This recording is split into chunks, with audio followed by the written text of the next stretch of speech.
Welcome to Super Woo Radio, where we are awakening into being free and sovereign.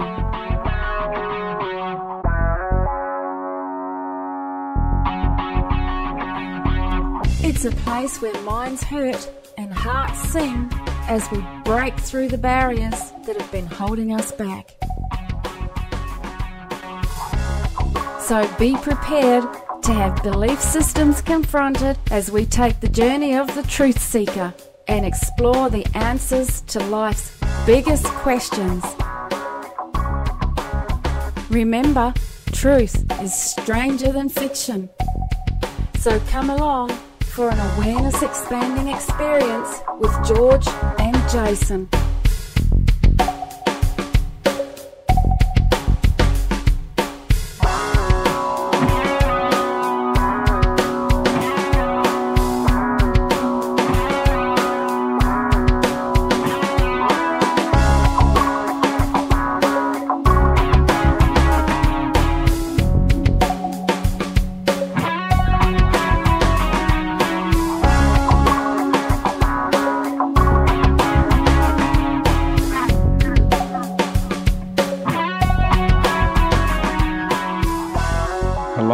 Welcome everybody to Super Woo Radio, episode number 2, with my co-host Jason. I'm here, buddy. How are you? Fantastic. I'm really well, thank you, Jason. It's really good to be here again, mate. We've had fantastic response from our first show. Incredible. I just checked the stats. We've had 20,000 plays on the first episode. Wow. I can't believe it. We've had 1,352 people subscribe to the site, and we haven't had a guest yet. So how exciting. I can't believe the stats. Yeah, very good stats. And I'll tell you what, we are very, very excited this morning because we do have a guest. We have our first guest, and this is a really big one for both of us due to our respect for the guest that we have today. And we decided to have a philosophy where we wanted to interview the interviewers simply because of the wisdom that they've gained from having incredible discussions of life with such a wide variety of people. So if you can imagine the in-depth of knowledge and wisdom that the interviewers gain in life, it gives you a bit of an idea. And I must say, Jason and I, we have, everybody in life has kind of like the people that you hold in very high regard. And for us, one of our foremost interviewers out there on the alternative media circuit, I'm absolutely thrilled and honoured to say that our inaugural guest is Mel Fabregas from Veritas Radio. Hello, George and Jason. What a privilege, what an honor to be with you on this first time that you interview an interviewer. Classic. It's fantastic, Mel. I've got goosebumps all over. This is an incredible experience to be on the show with both you and George. Who'd ever predicted that even a few weeks ago, let alone months ago? So, Mel, we've asked you on the show for the reasons I have just stated, and also because we want to basically get a understanding of Veritas Radio. See, we're just young. We're just starting out with our little podcast here, and you know, you've been at this down this path for a little bit of time now. And what we really would like to do is to get a bit of an understanding of Veritas Radio, because many years ago, a friend of mine came up to me and he said, "You've really got to listen to this radio podcast show. This is on a different level to everything else that we'd heard up until that time." And I went, okay. And he gave me a little MP3 of it, and I listened to your show, and I just went, wow. It's so objective, so open-minded, and this guy really, really wants to get in there and really dig deep and do the real research and understand things on a very, I'll say, level-headed way. So what we're going to do is I'm going to hand you over to Jason for a little bit, because he has done a little bit of homework there, and he wants to ask you certain questions. And we want to know Veritas, the birth of Veritas, how it came about, and what inspired you to head down this journey to begin with. So I'm now going to hand the reins over to Jason. Hey, Mel. Before we get into Veritas, I think there's a lot of information that I found interesting in some of the talks I heard on Veritas when you gave some background. And many people may have not heard of you, so I think we should start at the very beginning. My understand, as long as that's okay with you, if I ask a couple of personal questions, is that okay? Sure. My understanding is you were born in Spain and your family moved over to Cuba. Is that right? No, actually, no. My family is originally from, but first of all, let me just say congratulations for both of you for Super Woo Radio. And I am honored, I'm flattered, I'm nervous as well, because I'm usually the one researching the night before to ask George great questions. And now the table is turning, and it's a little bit trying to find that balance. But that said, I was born in Puerto Rico. My family is originally from Spain. They left because of Franco. They some of them got killed during Franco's time, so they went to Cuba. And then Fidel Castro took over, and after the Cuban Missile Crisis, they had to go back to Spain. But at the time, they were so used to the tropics and to the weather, just like you guys in Australia, that they didn't want to go back to the cold weather in the winters in Spain. So they looked for another island in the Caribbean to settle, and that's where I was born, and all my brothers in Puerto Rico. Okay, and is that where you grew up till about teenager or early 20s? That's right. Yeah. Okay. Yes, I was 23. I left Puerto Rico in 1991. I got promoted with the company I used to work for, and we'll talk about that later. I moved to Florida in 1991 when I was 23. And during those times, those early years in Puerto Rico, you spent some time as an altar boy. Is that right? That's correct. I spent 10 years as an altar boy. Today, I'm a recovering Catholic, but I remember my time as an altar boy and the programming and looking back at the crucifix and wondering, is that man up there really wants to punish everybody if they do bad things? I don't think so. But of course, as a child, you're so impressionable. You're in a school with priests and nuns, and that's the way you have to do it if you want to cross to the next grade. Yeah, just to interject, I can relate to that, Mel. I attended a Catholic boys' high school in Sydney, so I do understand. We had brothers that lived on the school, and there were about half the staff were outside people. So I do understand the pressures and the dynamics and the machinations that take place in such a, I suppose, an education system. George, do you want to share your story about communion? That might be appropriate right here. That's really quite, we're straight into Super Woo, are we? That's what it's called.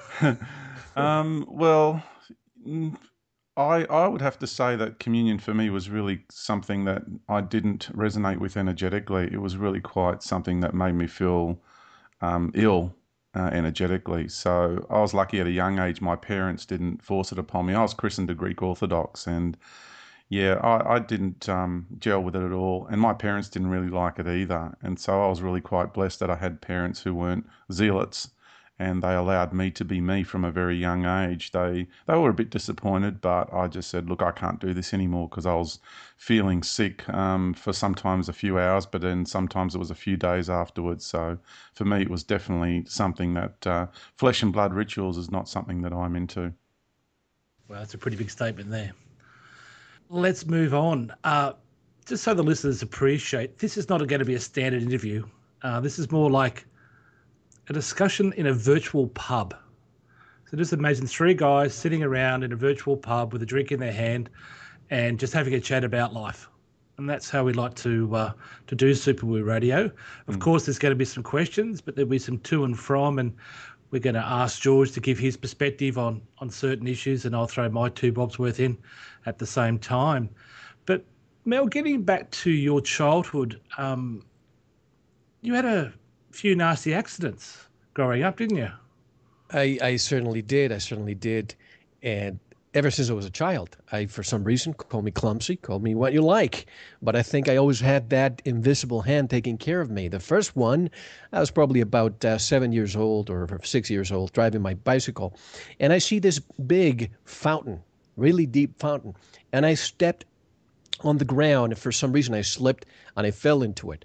And I remember looking up. I didn't know how to swim. I'm looking up and I see the light, the sun, getting dimmer, dimmer, and dimmer. Wow. And all of a sudden, I see a hand. My brother, my oldest brother, just jumped in and got me out. And that was the first time. But then this is the one that I always consider to be my second birthday. This was Tuesday, January 19th, 1982. For some reason, that day I decided to bring a big backpack with me and ride my bike to school. And that day, I don't know why, I decided to clean my locker in the afternoon. I just took all the books out and put them in my backpack. I don't know why. I mean, this is non-traditional. So I left school about 2 o'clock in the afternoon. I'm riding my bike. All of a sudden, a car hits me from behind. Wow. I fell head first on top of the bike, and I remember yelling, "Stop, stop, stop." And my hands were behind me. And after probably about a few meters, probably about 50 meters, she kept going. As opposed to stopping, she kept going until she stopped. I looked at myself. I couldn't see my arms. I see my left arm, and I could see the knuckles, almost bare bone. I couldn't see my right arm. It was pinched under the tire. And long story short, they got me out of it. My arm got broken, but nothing else. Basically, the backpack is what saved me. It got pinched under me and the bicycle. If I hadn't had the backpack that day, I would have most definitely died. I mean, the doctors could not explain it. My family couldn't explain it because I just had a broken arm. After 2 months, I recovered. The cast was off. I was crossing a highway at night. And all of a sudden, when I'm crossing, it was pitch black. I didn't see the car coming to my left because he didn't have the lights on. Anyway, he hits me, and I jumped probably about 10 feet in the air. Wow. I remember just going around in circles and landing on my feet. The man stopped, apologized, and I remember he had a boombox inside the car and said to me, "I'm so sorry. Here's my boombox, but please, please don't accuse me. I forgot to turn on my lights." And I said, "That's okay. Just go ahead," because I was going to a party that night. I was probably about 14. So he left, and I'm thinking in my mind, how in the world did that happen? But before all this happened, a great story that I always talk about is that when I was 7, I had a crush on this girl in school, my first crush, and I was having a dream one night, and the dream was telling me how to get to this girl's house. Visual, no words, just visual. From your house, you're going to go here, here, here. So I came back from school that day, and I'm thinking, what was that all about? So I told my mom I'm going out to play. So I just kept walking and walking, following the address in my mind that the dream told me to follow. And after walking probably about a mile or two, I come to this house that I felt was the right house. I saw this German Shepherd dog coming, and a lady comes out and says, "Son, are you lost?" And I guess she knew me from school. And I said, "Yes, I'm looking for Mary." That's not her name, but she said, "Oh, sure, let me just go get her for you." And I'm thinking, oh my God, this is real? So all of a sudden, Mary comes out and looks at me and says, "What are you doing here?" And I'm thinking, nothing. Hello, goodbye. And I just walked home with my head down, walking really fast, thinking, am I going crazy here? Who can I talk to that I had a dream and I basically followed my dream? I went to this girl's house. So then the accidents, and I had another accident, probably fast forward about 7 years after the bike accident. I was with my girlfriend and a couple behind me. We're coming out of a underground bridge, almost like the one where Princess Diana died. And as I'm coming out of that underground tunnel, the glass in my car, in the front glass, just exploded. Wow. Boom, exploded. And I had to open my window and look to see where I could stop because it was, really fast, 60 miles an hour. And then all of a sudden, I look between my legs and I see a metal lock that had, for some reason, falling from a car. I don't know how, but it was embedded between my legs. Oh, if I had driven a little bit faster, my daughter would not have been born. Oh, the crown jewels. Ouch. Yes. So those are some of the stories. I had a few more accidents in the future. Drunk driver hit me in Miami. I remember this. I got out of the car. The car was pretty affected by it. He happened to be a diplomat from Venezuela, I remember. He was so scared because he was drunk, he was peeing in his pants. And the police told me, "Sorry, there's nothing we can do about it. He has diplomatic immunity." So But anyway, I was fine, again, unscathed, and pretty much all the accidents I've gone through, I haven't been affected. Wow. And That's unbelievable. That's incredible. And I absolutely love the metaphor of the car hitting you without the lights on, you spinning around, landing on your feet, and he hands you a radio. Yes. Yes. Never thought about that, George. You've landed on your feet with Veritas Radio. And that, for me, is an incredible metaphor there.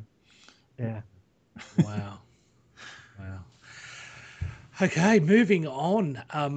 We can go many directions here. Can we talk a bit about your qualifications? I haven't heard you talk about them before, but my understanding is you have a master's degree and maybe a bachelor's?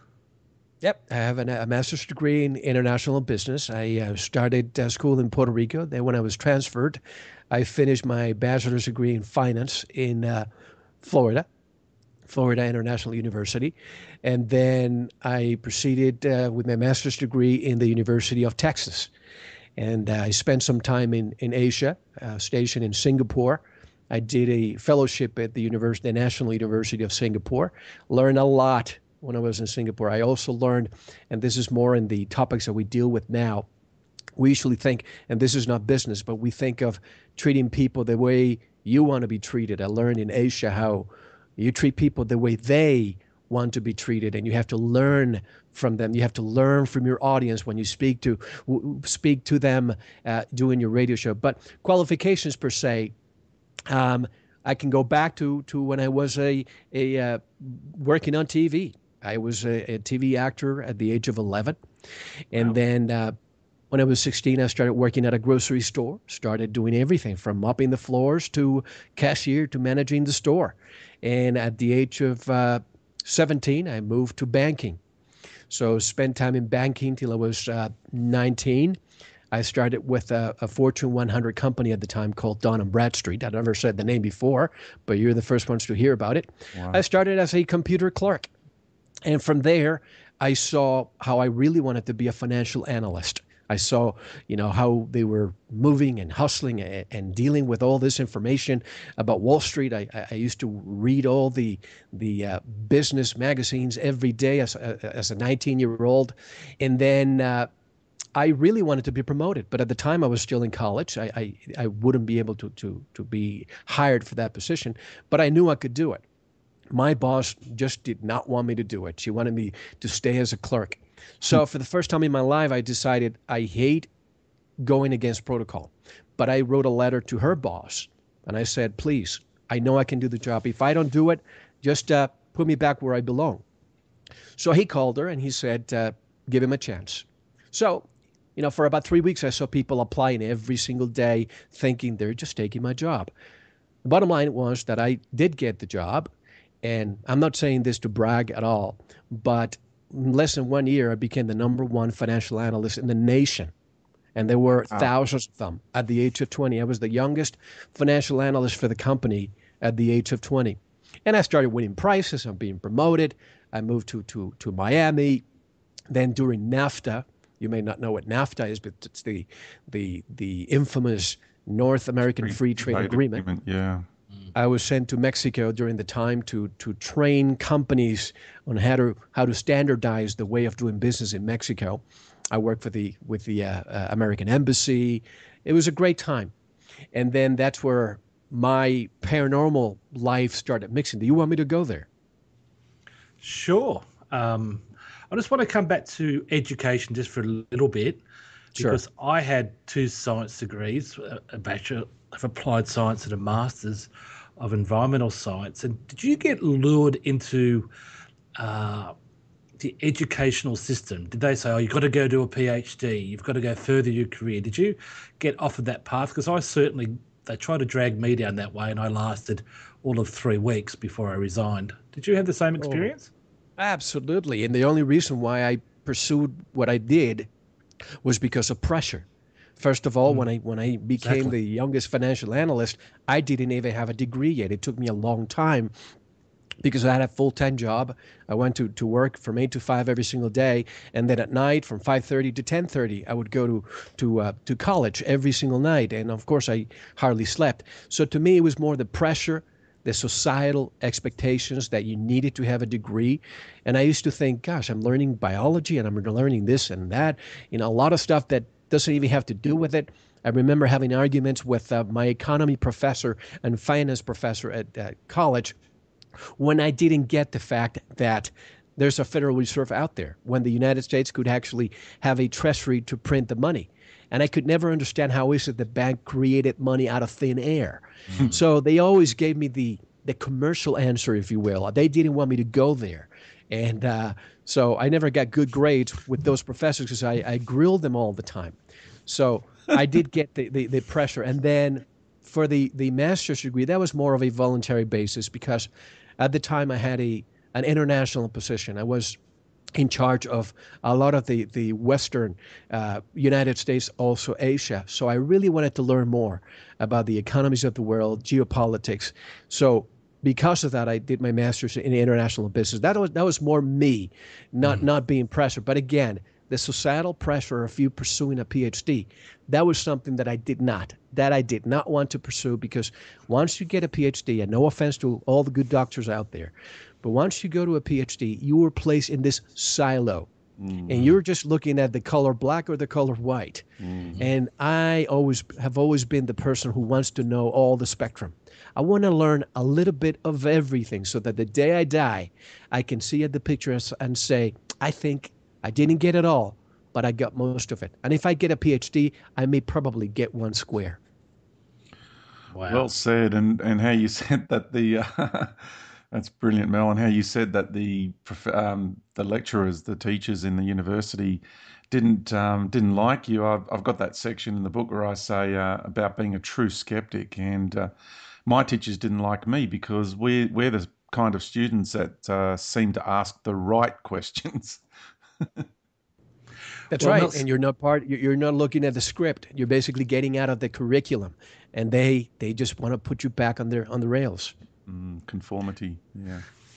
Well, Mel, it sounds like we should talk a little bit about finance and money, seeing we both got a little bit of background in that, just to educate a few of our listeners before we get into the big super woo. But there's one other illness that you haven't mentioned to date, and it kind of feeds into your transition from your corporate job over into your Veritas starting. And I think the little red pouch was before the illness. Do you want to talk about your little red pouch? Because I found that fascinating, that story. Yes. That's I think where the paranormal aspect of my life really started hitting me right between my eyes. When I moved to Miami, I bought this house, and at 11:30 p.m., and a lot of the listeners who know me know the story, but I know most don't. At 11:30 p.m., the security alarm, my house, would go off. And after a few days, I'm trying to explain, what is it? Does he have a clock? There's no clock. Does it have a timer? No. And one day I decided to open the little door, and it would tell me where the vibration was originating from. So I went running upstairs. It was coming from my bedroom upstairs. I looked at the glass. I looked at the meter, and nothing was wrong. It was fine. And after a few days of me getting tired of getting the alarm going off every night, I decided to just disconnect it. What could happen? So the next day at 11:30 p.m., I heard what felt like somebody banging the stairway rail. And I jumped from bed and I said, no way, I cannot be dreaming this. So I opened the door, I went running, and I touched the rail, and it was vibrating, almost as if somebody had actually banged on it. Wow. And I'm thinking, I'm going nuts. A few days later, Hurricane Andrew came along and devastated South Florida. And that's when I was taken to Mexico City. I lived in a hotel for a while, nothing happened, but then I moved to a permanent condo in Mexico City. The first night, at 11:30 p.m., I wake up cold, shivering, and I looked in my bedroom, and I see the windows open with the curtains flapping. And I thought, maybe I left the door open. So I closed the door. Next day, when I'm ready to go to sleep, I made sure that the window was locked, completely locked. At 11:30 p.m., again, I'm cold. The window is open again with the curtains flapping.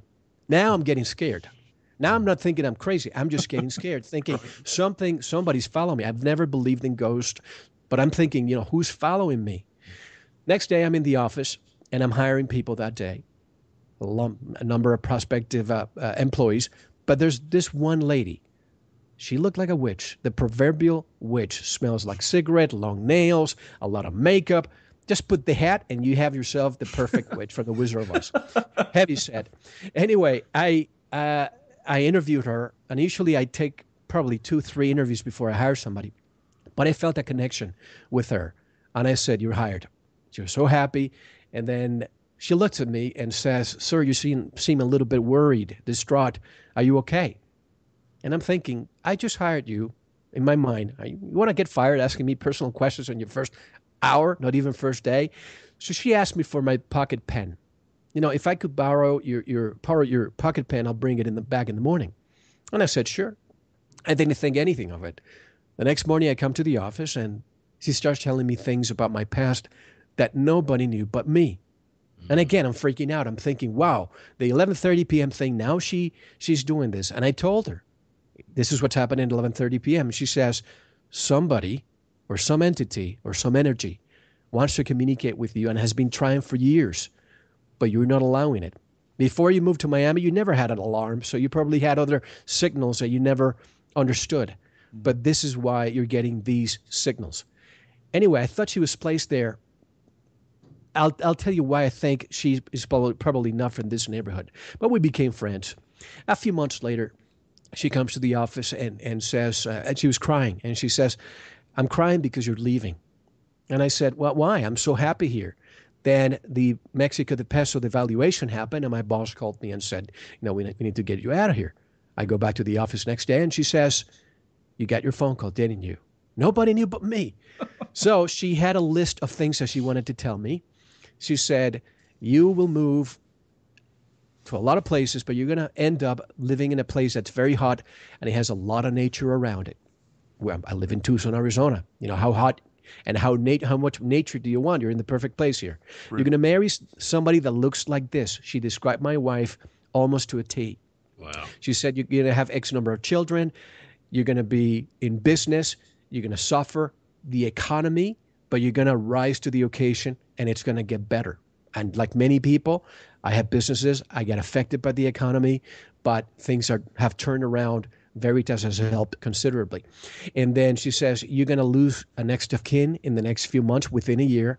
I hadn't lost a family relative yet. I lost my father 9 months later. And she said, most importantly, you are going to be informing the world. Wow. And I said, I understand everything you're saying. Everybody has to get married, and maybe have a business, but informing the world, that to me sounds pretentious. I've never interviewed anybody in my life. I have no degree in journalism. And she said, in due time, it will be revealed to you. So listen to the signals. And then she gave me a little pouch, a red pouch, and said, keep this with you, probably put it in your wallet, and don't ever open it.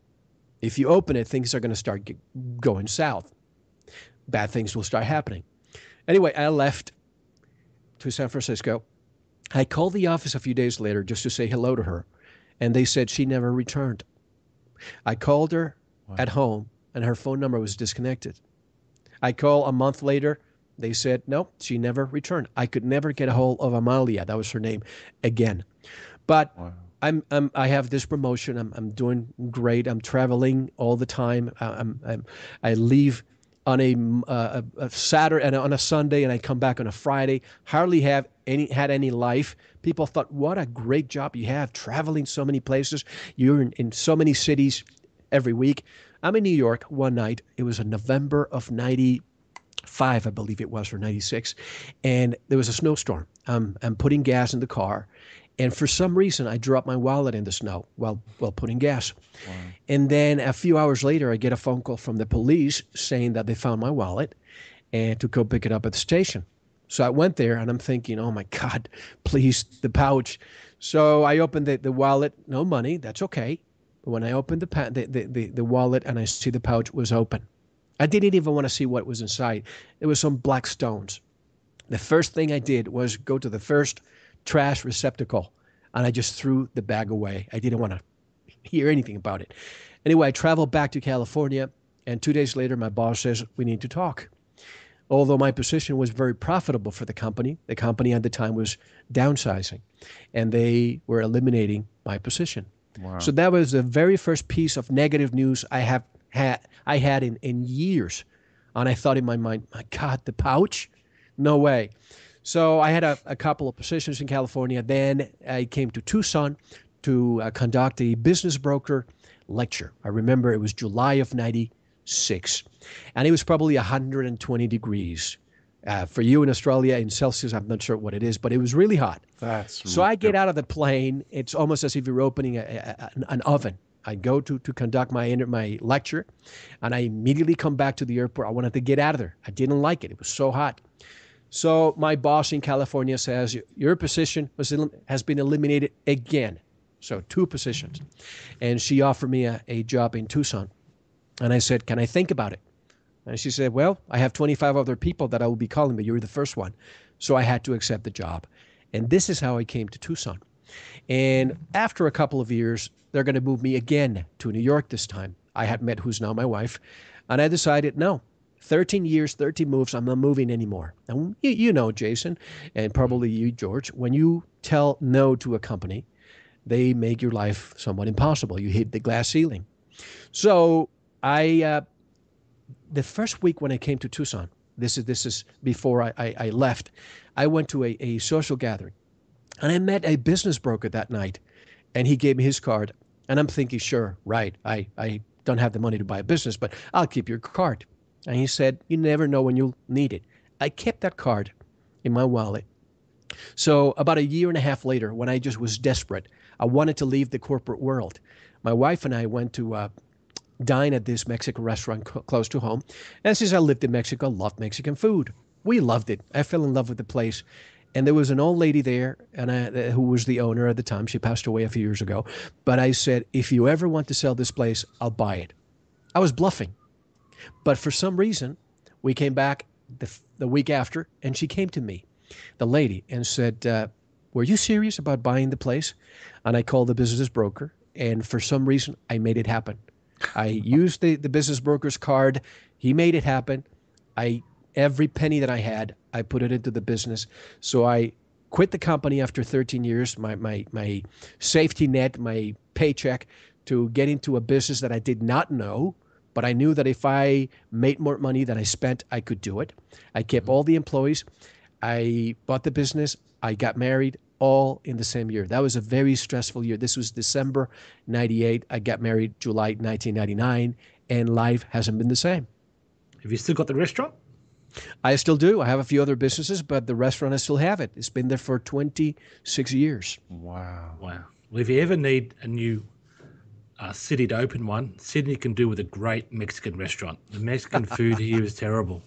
I lived at the States for a while and a little bit of Mexico, and I miss the Mexican food. So if you ever need a reason to come down under, the Mexican restaurant might be it. You bet. You know, when the former owners were nice enough to allow me to introduce myself the day before the closing, which is something you don't do when you sell a business, but I had no idea what I was getting myself into. So I kept all the employees. I made sure that all the customers were happy and that nothing changed. And it's been almost 15 years since I bought the restaurant, and it's still going with the same menu we had before. Yeah, that's such an amazing journey, Mel, and it really has helped me to really understand how you are so, I would say, allow people to express themselves, because you've had such diversity in your life, and then you can really understand that there's people from all walks of life that are coming at life from so many different angles, and we do have all these different experiences and perspectives, and it's just amazing to hear your life story. Thank you very much for sharing that with us. That's fantastic. And I just want to add another little comment there. You didn't quite experience the woman in red. She may have turned up looking like a little witch, but you did have the little red bag. So I sort of like another little metaphor there, just from my little super woo mind going on there. I think it's brilliant. Sure. Mel, while we've got kind of different backgrounds, we've got similar journeys. And I think maybe not at the time you didn't realize, but you're walking between two worlds. You're walking in my case, the kind of corporate world during the high finance. I was a bit more in smaller businesses. But at the same time, there's these personal experiences that are going on that just are unexplainable. You're just going, what's going on? And I think we find ourselves now, I'm not sure of your age, but George and I are 45, and they're merging. The two worlds are merging. I've still got my corporate businesses. My very first one I'm back working with. I started in 95, but here I am at the office talking to you about Superwoo at the same time. So it's kind of things are coming back together again. We're merging. And I'd like to talk a little bit about one other subject you haven't mentioned, and I think it'll lead into the beginning of Veritas. And that's, you've been a pretty keen UFO researcher for a long time. Is that right? That is correct. And let me say that I will be 45 in October, so I guess we're the same generation. Oh, my wow. goodness. That's July, amazing. September, and October. Yeah. Are we all 66? He's 67. 67. Oh, 67, sorry. Oh, that's just amazing. We are the same generation. Yeah, same vintage. Good drop of wine, that one. Yeah. And Jason, if I might, let me add a couple of things that maybe will give the listeners an idea as to how I got to Veritas. I think this is important. After I purchased this business, I started buying and selling other businesses, and I started getting into the real estate bubble. Let's call it what it is. At the time, nobody. I invested in the stock market, and I did well, I did bad. So I decided to put my investments into real estate. And this is in the early 2000s. And buying and selling, I became a real estate agent for myself. And then the tables turned. Then immediately, we didn't see that coming. We should have seen it coming, but we have been programmed to believe, look, in the last 30, 40 years, real estate has only gone up. So everybody fell for that trap. It was the kids in a candy store for all of us who could get into the business. So in 2000 and eight, a year after my daughter was born, that's when in October the market pretty much crashed in the United States. And with the restaurant and with other businesses, they were all suffering because people just stop, but they watched their disposable income. And I needed an outlet. I really needed an outlet because I was just trying to make everything work.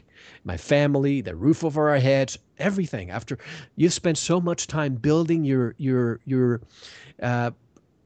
this nest egg, and all of a sudden, in a couple of weeks, it's just gone.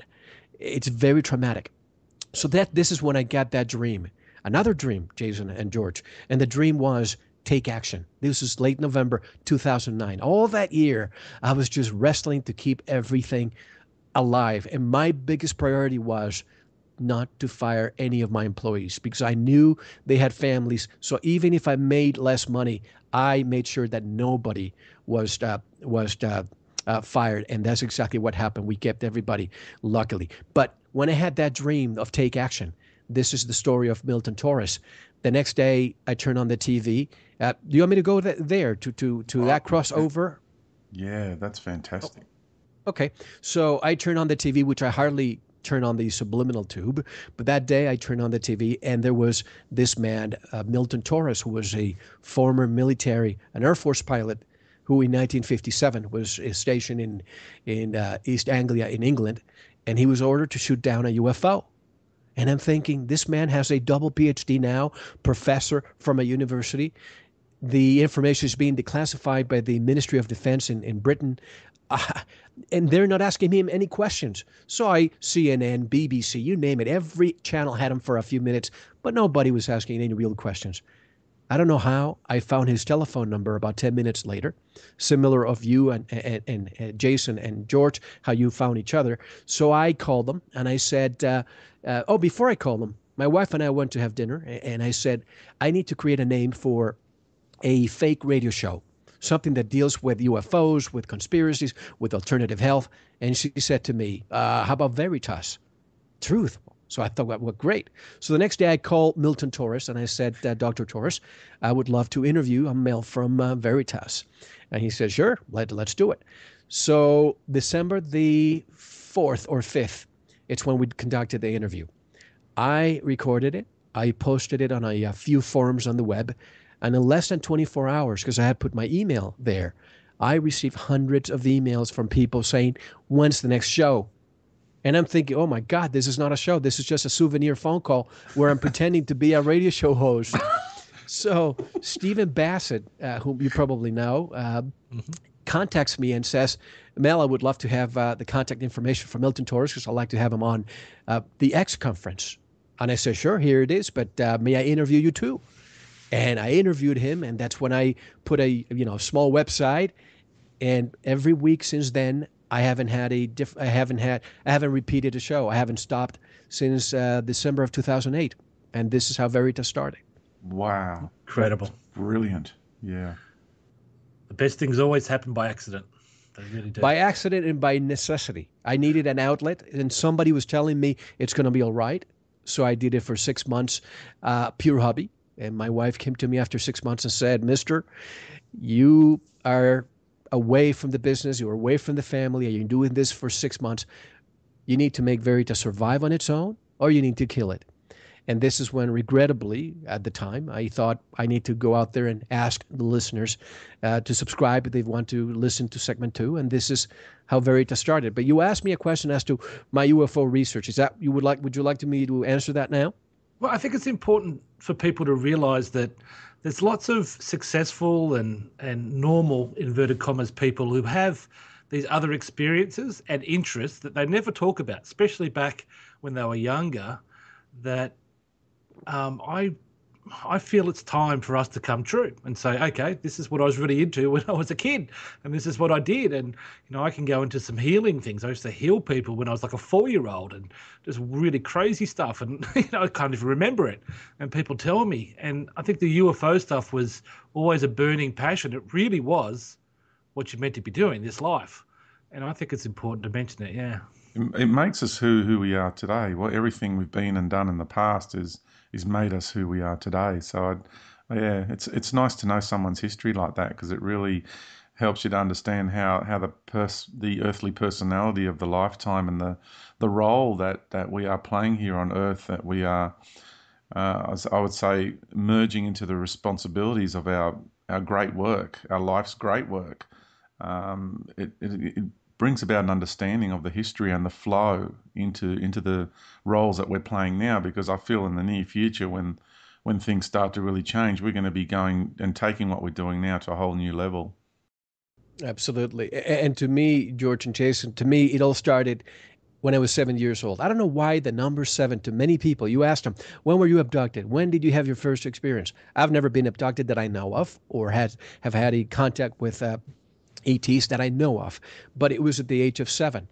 I remember watching TV, and they were showing a documentary on UFOs, and the man was showing what was supposed to be a commercial, a rum commercial. The advertising company had left cameras on top of the high-rise, the tallest building in Puerto Rico, downtown, and they left it there from the evening till the morning. You know how in 10 seconds you can see the night to the day for the commercial. All of a sudden, the editors found a light right in the sky that was moving erratically and then moved to left to right, and it just basically disappeared. And I said, oh my goodness, I've never seen a UFO back then, but I said, look at this. This happened 5 minutes away from home. And that was the bug that bit me. I went to school. I was asking all the teachers, and they pretty much told me not to ask that question because God only was supposed to created people on earth, and that was it. And I just didn't understand the whole, why is it that my question is so trivial? If I look at the sky every night and I see so many stars, why is it that everybody's so arrogant to say, don't go there? This is just lunatic stuff. You're going to sound crazy. My parents, like you, George, they were not the type that they were very religious, yes, but they never pressured me to go to catechism or Sunday school. When we were 16, if we decided not to go to church anymore, they were okay.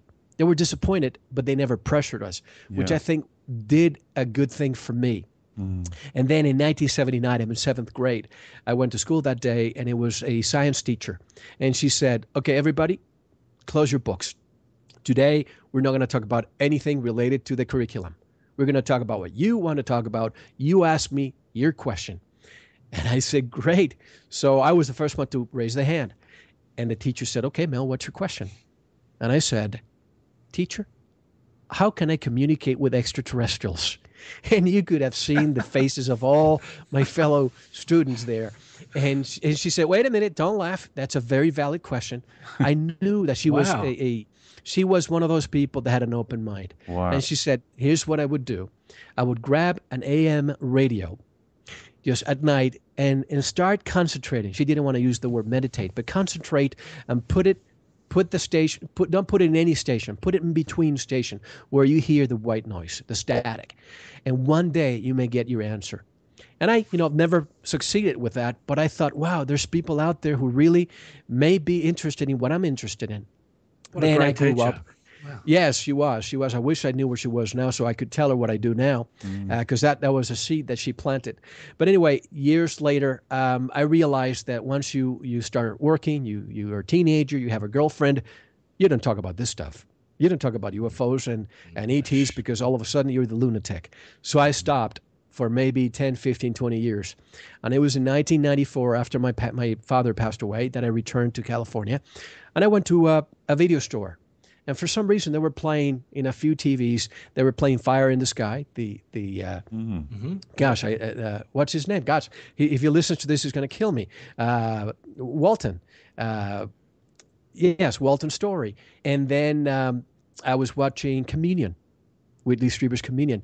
And that's when it reinvigorated in me the search for UFOs and so on. And fast forward to 2008, and I decided, years before that, my awakening, folks, was to 9/11.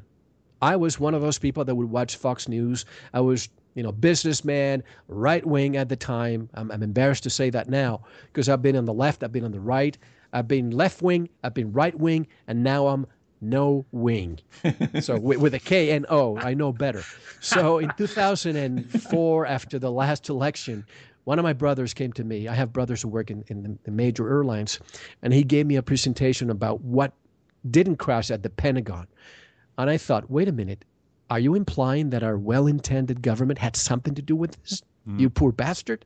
So I didn't talk to him for months, but then it caught my attention. And I started looking into this, and I realized, oh my goodness, this is true. Nothing crashed at the Pentagon. And from there, I started looking at history. And I looked at the Reichstag fire in Germany in 1933, I believe it was. And then 9/11, the same thing. It was our Reichstag fire. And then Hitler implemented the Enabling Act. We implemented a few days after 9/11, the Patriot Act. And the the Fatherland Security, we have Homeland Security. And then Obamacare in the United States, something that Hitler did there too.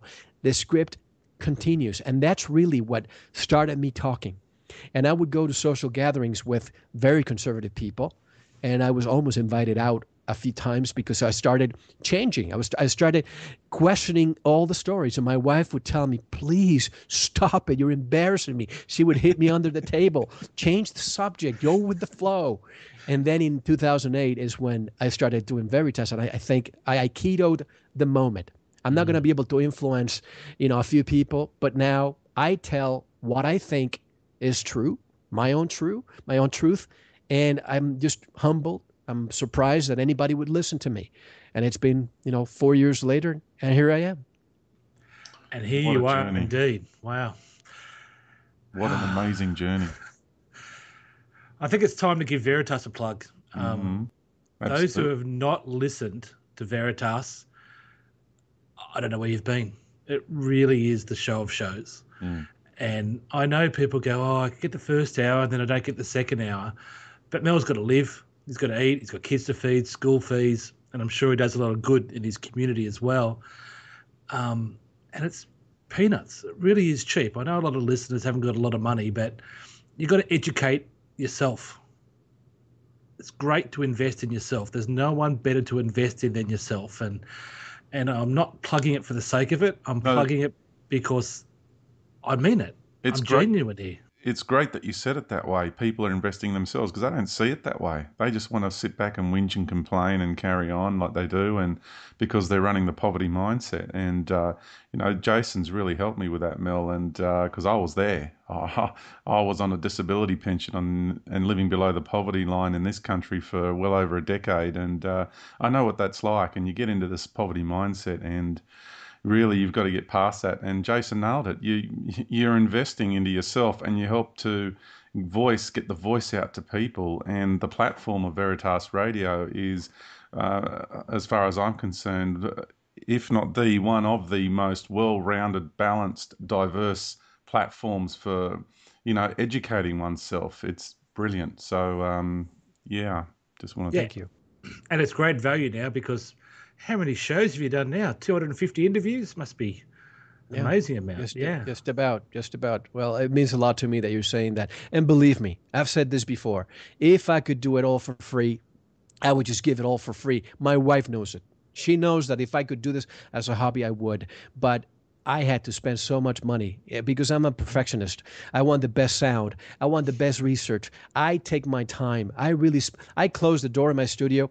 If I have to read a book, I read it from the first page to the last page. And I want to make sure that my listeners can get in 2 hours or more the best that they possibly can. Because what really prompted me to do this, I would listen to other shows and I would hear people asking questions, and I could never go through. Take Coast to Coast, for example, that I listened to for over 5 years. I think that was probably my training. Some people say I'm a mixture of George Norrie, Art Bell, Rod Serling, and a few others. So by osmosis, I get that because I really wanted to ask those questions, and nobody would allow me to ask. And now I think I'm pretty connected with the audience because it's so wonderful to hear from the listeners who say, you ask the questions that I want to ask. And that is my goal. I'm glad that I'm meeting it for some of them.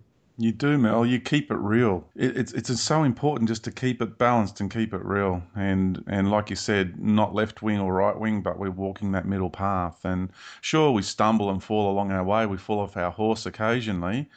We all do that along our journeys, but you've gotten back on your horse. I've gotten back on my horse, and it's so important that we continue on and live with a burning desire from within our hearts, because we really do have this deep, innate, burning desire to help inform humanity for the love of humanity, and it's kind of like we feel like we're here to do this. It's our greater calling, or what I like to refer to as our great work. Okay, now, so we're going to take a break. We'll take a short break with some shameless in-house promotions, of course, and we'll be back straight after this break.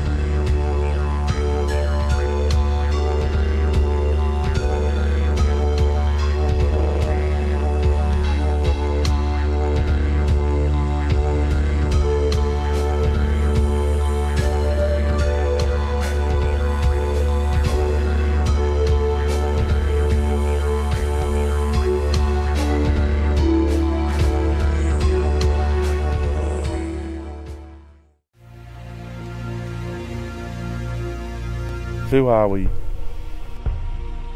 Where do we come from? What are we doing here? And where are we headed?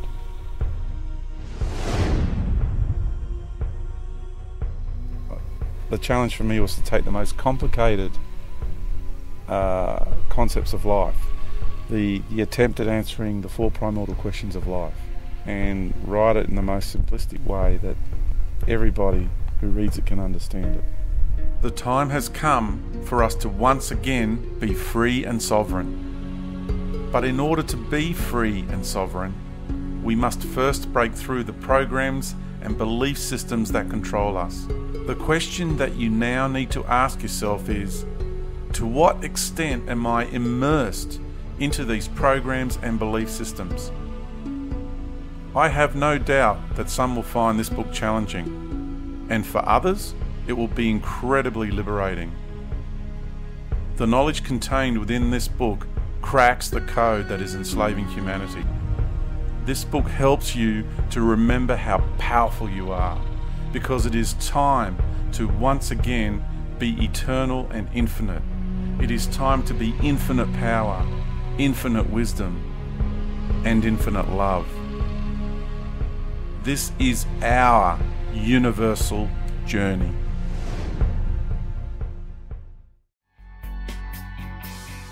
To purchase a copy of Our Universal Journey, go to ouruniversaljourney.com.au. The book is being made available in printed form as an e-book and an audiobook.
Okay, welcome back to the second segment of Super Woo Radio with my co-host Jason and our inaugural guest Mel Fabregas from Veritas Radio. What an honor it is to have you here, Mel.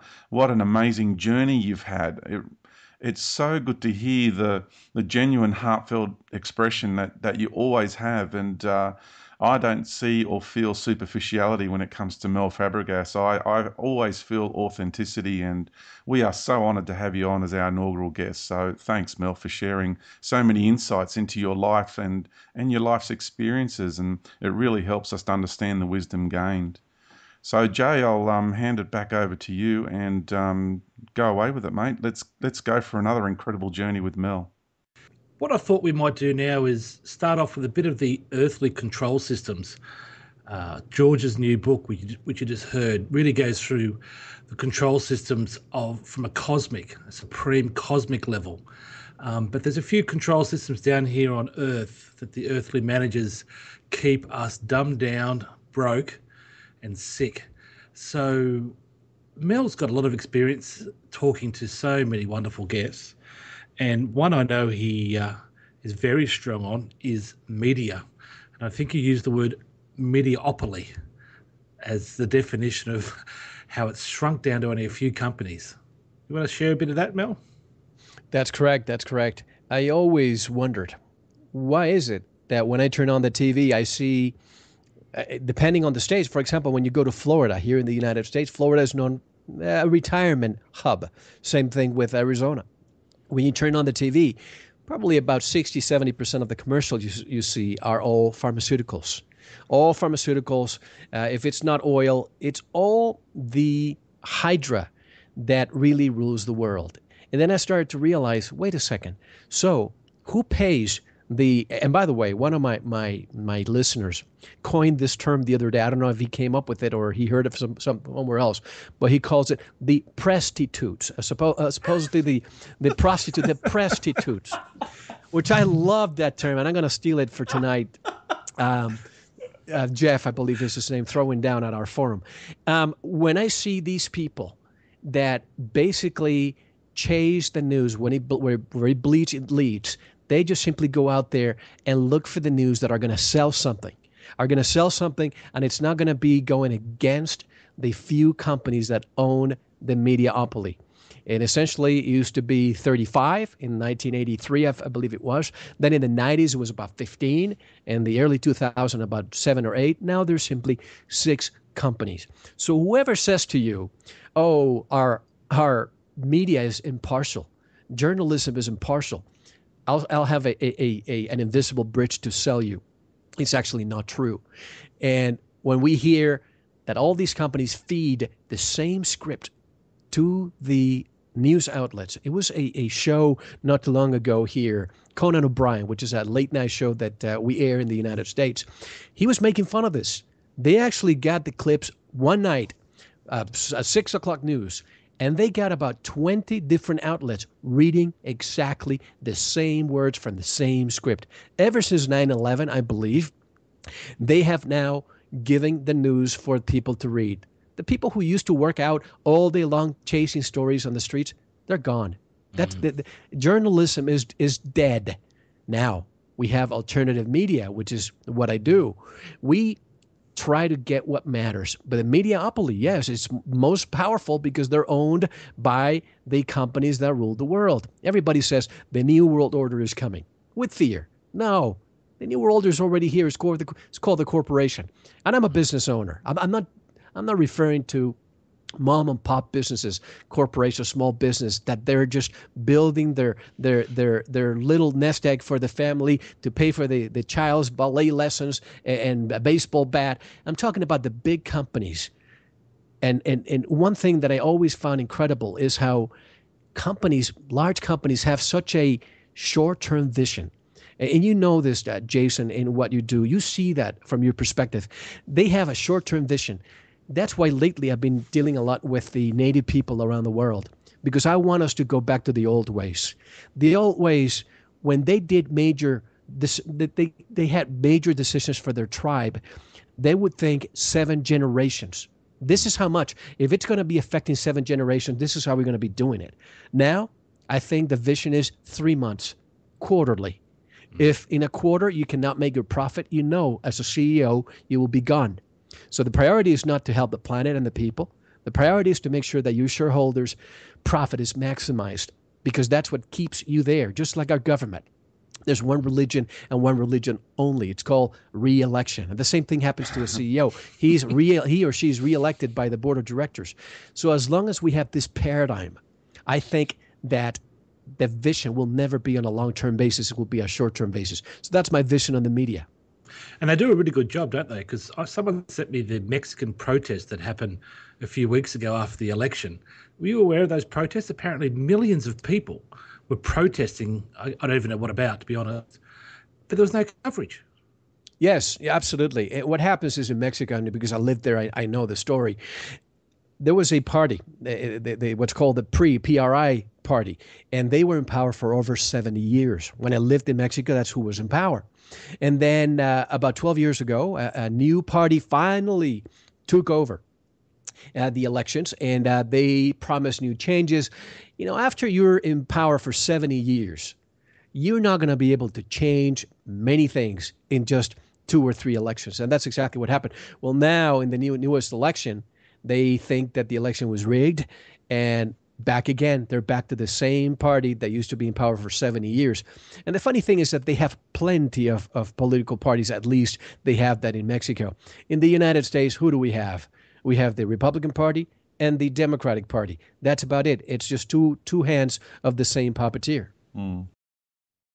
Yeah, same in Australia with Labor and Liberal. And, I've talked about this at times, and it really is just divide and conquer. So you've just got the bipolar issue of 2 main parties and the third hidden hand, and all that controls the two, and it just keeps people in ideological conflict. And it's science versus religion, dark versus light. It's that same ideological of a bipolar game in a very intense presentation. And these other minor parties that we have around the place, they're just token gestures. That's all they are. So we've got the media polarity. So we've got the media feeding us bullshit, They kind of keep us occupied by sports for men and fashion for women and a bit of crossover there. The next level of control, which is the one that I think is the most powerful, or one of them, and that's money. And you tell a great story about the US Federal Reserve, and many people might know about Jekyll Island and the 1913 meetings, but the link to Titanic that you mentioned in one of your interviews, I didn't know about that. Do you want to extrapolate a little bit about the US Fed and how it was created and those who opposed it and what happened to them? That's right. There are many stories out there of the Titanic, and that just take it with a grain of salt. But when you think about it, it's all plausible. By the way, I'm listening to myself. Can you hear me on your side okay? Yeah, I can hear you very well. There's a tiny bit of echo that I can hear as well, George. Okay. That's fine. I just wanted to make sure that we're not being disconnected, because in the past few weeks, I've had some issues where audio is completely disabled from our computer, and we still cannot figure out what happened. But that's a different story. With the Titanic, there were a few powerful people going to the Titanic, and the coincidence, or synchronicity rather, was that those people who opposed the Federal Reserve perished in the Titanic. And bear in mind, these were some of the richest people in the world. And if you look at the Titanic history, you know that the ones who perished were usually the poor ones, or the ones that were not able to get into the emergency boats, if you will. So that is a story that's very interesting. Another story I heard lately that sounds very plausible as well is that the Titanic was not the Titanic. It was another boat, another ship that actually had got into an accident somewhere else, but the insurance wouldn't cover. It's a long story. I just summarized it. And because they didn't want the world to know, they used that boat with the damage, and they changed the actual name to Titanic when it was not, and it basically sank. And it was not what's been said in the media, that it was an iceberg. So it was doomed from day one. They knew that it was going to sink, and that's probably why they included the people that died there. And we all know what happened. Well, some of us who are in the financial sector know what happened in 1913 in Jekyll Island. These group of men who basically checked in at this hotel with pseudonyms, not even their names, and it was Christmas Eve, so nobody knew. Everybody was on vacation, and they basically conspired to create this Hydra, the Federal Reserve System, which is, in my opinion, the one who rules the United States and probably the world, because they finance everybody else. So when people point the finger at the politicians and the bad decisions that they make and the fact that they go to wars, you have to think, who has the purse strings? And it's an empty purse, but they have the illusion to give money out. And we can talk more about this. But in essence, this is what happened in the Titanic. Yeah, and you talk about aha moments that you had with 9/11, and I can tell you the one that stirred me up, and I've never looked back, and that was, who owns the Reserve Bank of Australia? Now, there's central banks in most countries, and the Reserve Bank of Australia is our central bank. So you go to their website and you look up Reserve Bank of Australia ownership, and it says the Commonwealth of Australia. You go, oh, okay, that makes sense. The government owns the Reserve Bank of Australia. And then this person said to me, he said, well, what is the Commonwealth of Australia? I said, what do you mean, Commonwealth of Australia? Of course, it's the country. He said, really? He said, have a look at this. So he logs into the US Securities and Exchange Commission. Now, for those who don't believe me, log on yourself and look up the following SEC number. It's 805157. First of all, I thought, oh, this is just a smart marketing company. Got and taken the name of Australia and using it to sell, I don't know, meat pies and kangaroos.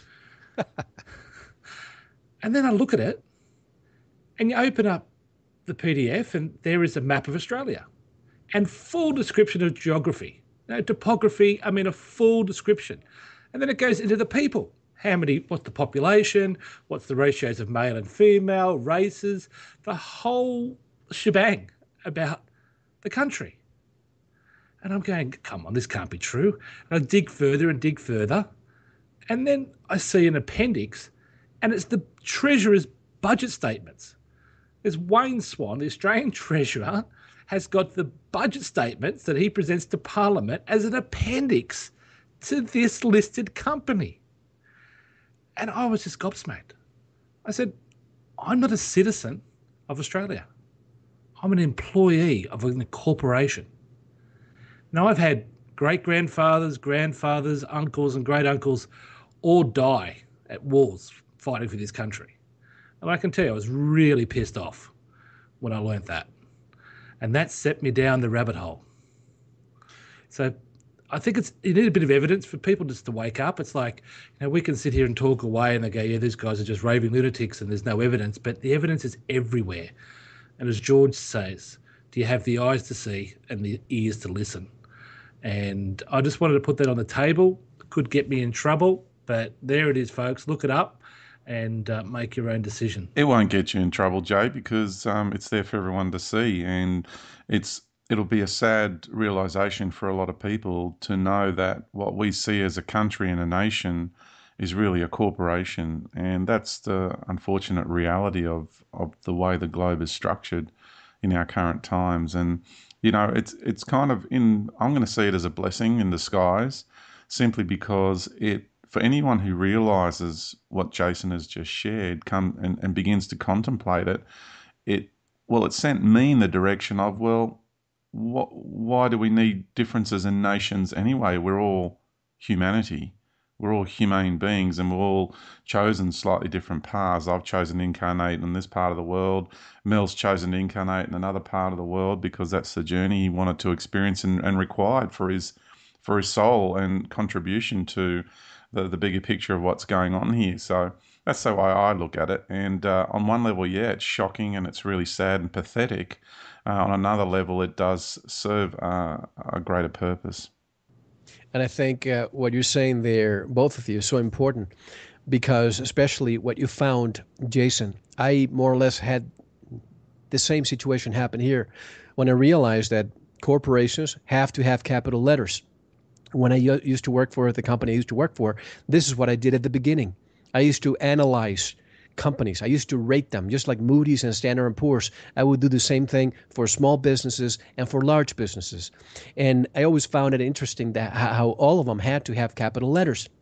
And then I was comparing the Social Security cards, where all the names for anybody who has a Social Security card, they're here in the United States, they have to be they have to be capitalized as well. And I found a connection there. And I realized that we are subjects.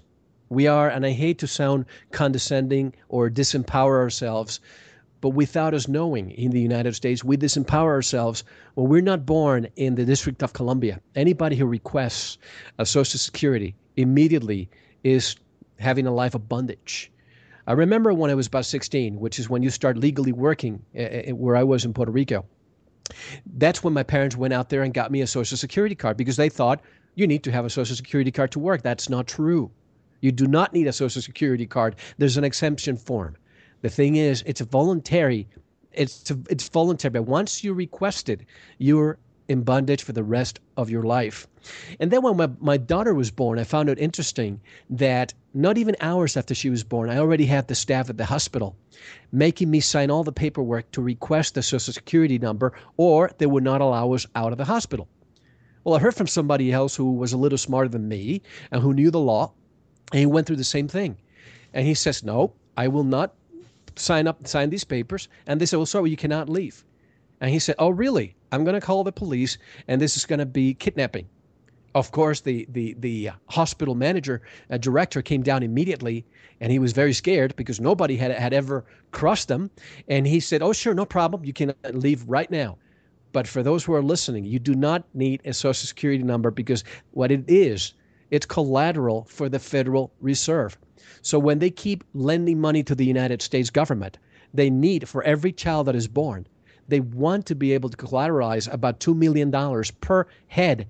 That's why we have the issue with illegal immigration here, because the more people that come in here, the more collateral the Federal Reserve will have for themselves. Wow. Yeah. Amazing. Just gets deeper and deeper. I always find it interesting. The only bill you pay that you never get a receipt, you just never get a receipt, and it's the biggest bill you pay all year, that's your tax bill. That's Why right. don't you get a receipt? It's because they're not allowed to charge you. It's all fraud. Yeah. It's unbelievable. Anyway, they got guns to our heads, so we pay it. I love to pay tax. I learned to love to pay tax. Folks, if you want to have one thing, well, two things, gratitude's the biggest one, but we'll get into that later. Learn to love to pay tax. The more tax you pay, the more money you have. You've got to pay it, otherwise they'll lock you up. Not because they've got a law, it's because they've got a gun to your head. So pay it. Learn to love it. And, you know, I bet you that in Australia, it's the same thing as in Canada and Europe. Most people don't understand, at least here in the United States, that the money you pay the federal government in taxes does not pay anything at all. It basically pays the interest in the foreign debt. Mm-hmm. If more people knew about this reality, and to me, the biggest secret, what they really don't want you to talk about, and this is what I've heard before, Mel, when people hear you, it's okay. But when people listen to you, it's when things started going wrong for you and you start being subverted and maybe even destroyed. When you talk about this secret, to most people, it's not a secret, but when you tell the population that the Federal Reserve is just a private company owned by a few billionaires or trillionaires around the world, there are probably some of them are not even American citizens, and they're actually ruling your lives here, most people, if they knew about this, they will rise up and they would riot. But there, as you said, Jason and George, they have the sports, they have TV, they have all the, right now, they have all the reality TV shows, and people are just addicted to this stuff. This is pure American literature, and I'm sure that in Australia and in Europe, they're doing the same thing. They are, and they're just presenting it and packaging it differently. And like I say, there's a recipe for every mindset on the planet, and they really do have they've mastered it at being able to present I would say the enchanted entrapment of humanity, and to present it and package it in so many different ways. That's really the key of what's going on here. And if you can see through all these different structures, so, you know, we've got the 3D version of it that we're talking about here, the 3D global corporate version of it. But there's also, you know, and you start going into the spiritual side of things, every religion on the planet is the same thing, the enchanted entrapment of humanity. And yeah, it's really the simplicity of getting through all that. You see through all the mirage and the labyrinth of this incredible matrix, and be it earthly 3D or even cosmic in origins, because we'll get into that in about a month or two, hey Mel, when we talk about those sorts of things. But for now, I'd like to ask you a question, Mel.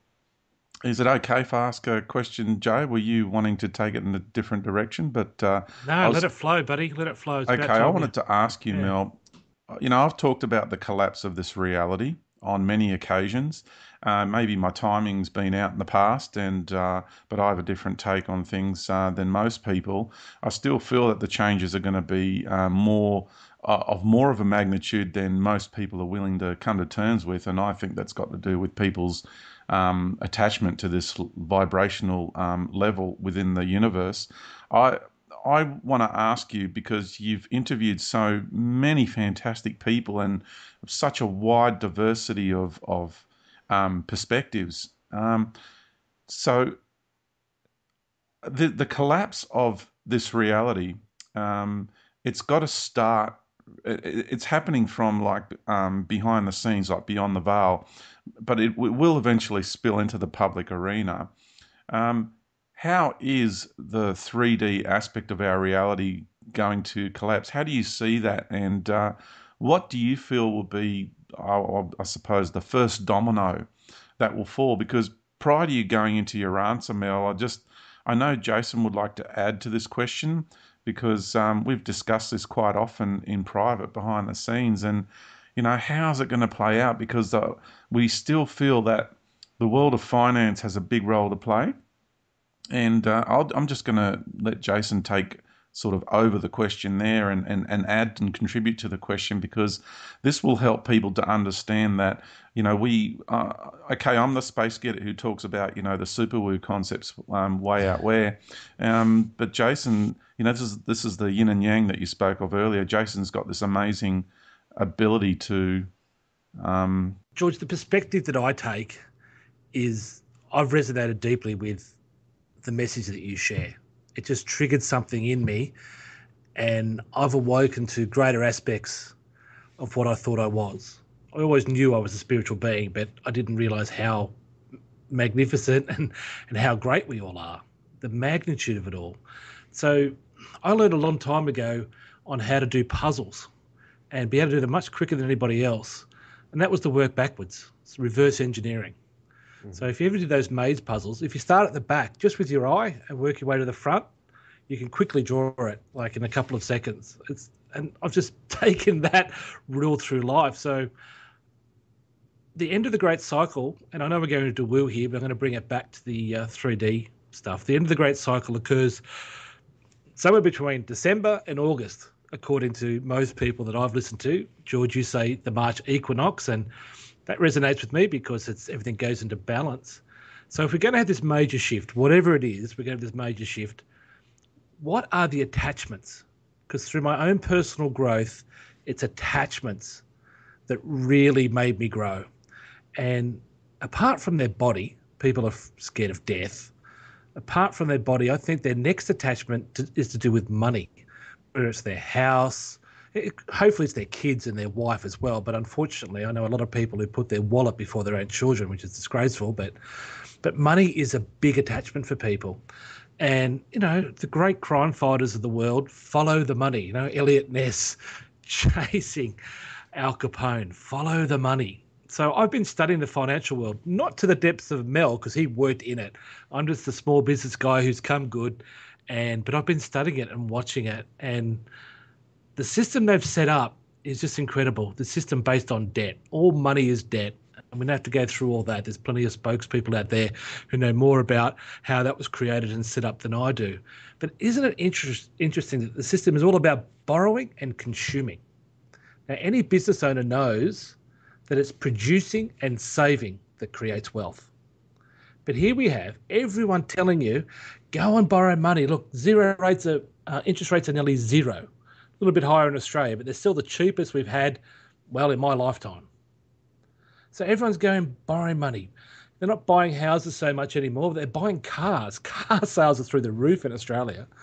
So here we are. We're saving about 3% of our money, and we're consuming 97% of that. And people swallow this lie. They swallow it. Borrow, borrow, borrow. It's really cheap. They set it up, and just like Mel experienced with his property in the 2000 bust, it just gets wiped away instantly. Meanwhile, the governments are building more and more debt. That is building more and more debt. Now, the US, for example, collects 45% of its budget in way of tax receipts. So where does it get the other 55%? Oh, it just prints it out of thin air. Well, you just can't do that. And just to bring it back to kind of like a household example, you've got a household budget, right? Everyone's got a budget. They've got to feed the kids, pay for the school fees and the rent and mortgage, et cetera, et cetera. So if you've got 45% of your income to pay those bills, you've got to put 55% on the credit card. Well, how do you pay the credit card? Well, these guys just get another credit card and pay it off. And then when that credit card maxes out, they get another bloody credit card. Now, the system can't continue to do that. It cannot do that. You cannot pay off debt with more debt. It just doesn't make any sense. So the commentators, these are the financial commentators, and I listen to King World News. If people want to go to what I think is the best site out there for alternative media, kingworldnews.com is the one I like the most, but there are literally hundreds of really good ones. They say there's two things. I don't know what you think, Mel, but there's two ways. Either it's going to be a deflationary depression, and we're probably already in a depression, but a much worse, severe depression just through deleveraging, or they're going to print their way out of trouble. And most people think they're going to print their way out of trouble because they can kick the can down the road and will end up going into some hyperflationary style depression like the Weimar Republic or Zimbabwe or Argentina. But the difference this time is that every country's in the same boat. So they're all going to collapse together. The question is, where's the first domino for me? So that's just a bit of background for my understanding of the debt problem we face. And I can go into a lot of facts and figures, but I don't need to bore you with them. I can just say when you add derivatives and total debts, we're talking trillions, hundreds of trillions of dollars worth of debts. It's just off the chart if you look at over a period of time. So, Mel, have you got any ideas where you think this financial system is going to go with your background? Well, let me first say something important, because a lot of people say to me, oh, my God, Mel, you were part of the cabal, you work at Wall Street and this and that. And Jason, you're a business owner. You guys are criminals. Well, you have to understand that sometimes you have to live in the belly of the beast in order to be able to deconstruct it. And those are words from my friend Neil Kramer. And that's exactly what he did and what I did. In order for me to be able to deconstruct all this, I had to live there. Now I'm outside. I see it. And George, you asked about the awakening that it's happening. To me, the best thing that could have happened, and I know the people who died on 9/11, what I'm saying may not sound too positive for you, but that to me was the awakening for most of us. They could not have pulled this off 1 year later or 2 or 3 years later because of the way people are waking up right now by masses. They would not have been able to believe it. So that was the perfect time. That was the last year that they could actually pull it off. Here's what I see happening. Right now in the United States alone, the national debt is close to $15.9 trillion. This is just one country. It is impossible to repay. It is the same thing in every country around the world that has a central bank. The only countries that didn't have this issue, take Libya as an example, what happened to them? They killed the Muammar Gaddafi, who, in my opinion, was a dictator, but he was a good dictator because he used the national resources to help the country. But because he wanted to deal in gold, because he didn't want to use a centralized system, Saddam Hussein, he was not an angel, I know, but the moment he said he wanted to transact in gold or in euros, that's when the hammer came down.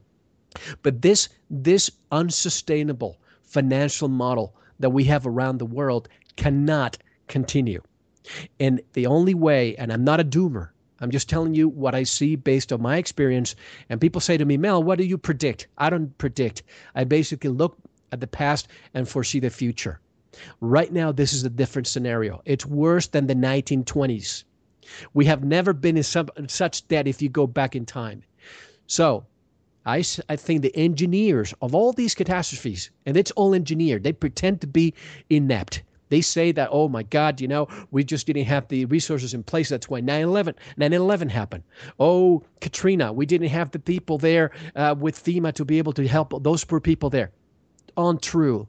They are purposely doing all of this. In this case, is a worldwide catastrophe, financial catastrophe that will occur if we don't do something about it. And what happens is, just like what we went through in the 1910s, when people just hated the banksters. They just considered the banksters the mafia. They hated the financial system. And when they were presented with the Federal Reserve System, everybody clamored. Congressmen and senators all voted for it, and that's why we got it. It was, to me, one of the biggest traitors in the United States was Woodrow Wilson, President Wilson. But he needed the votes, and he got the votes from the people because they were convinced that a new banking system is what we needed. Well, fast forward now to 2012 or 2013.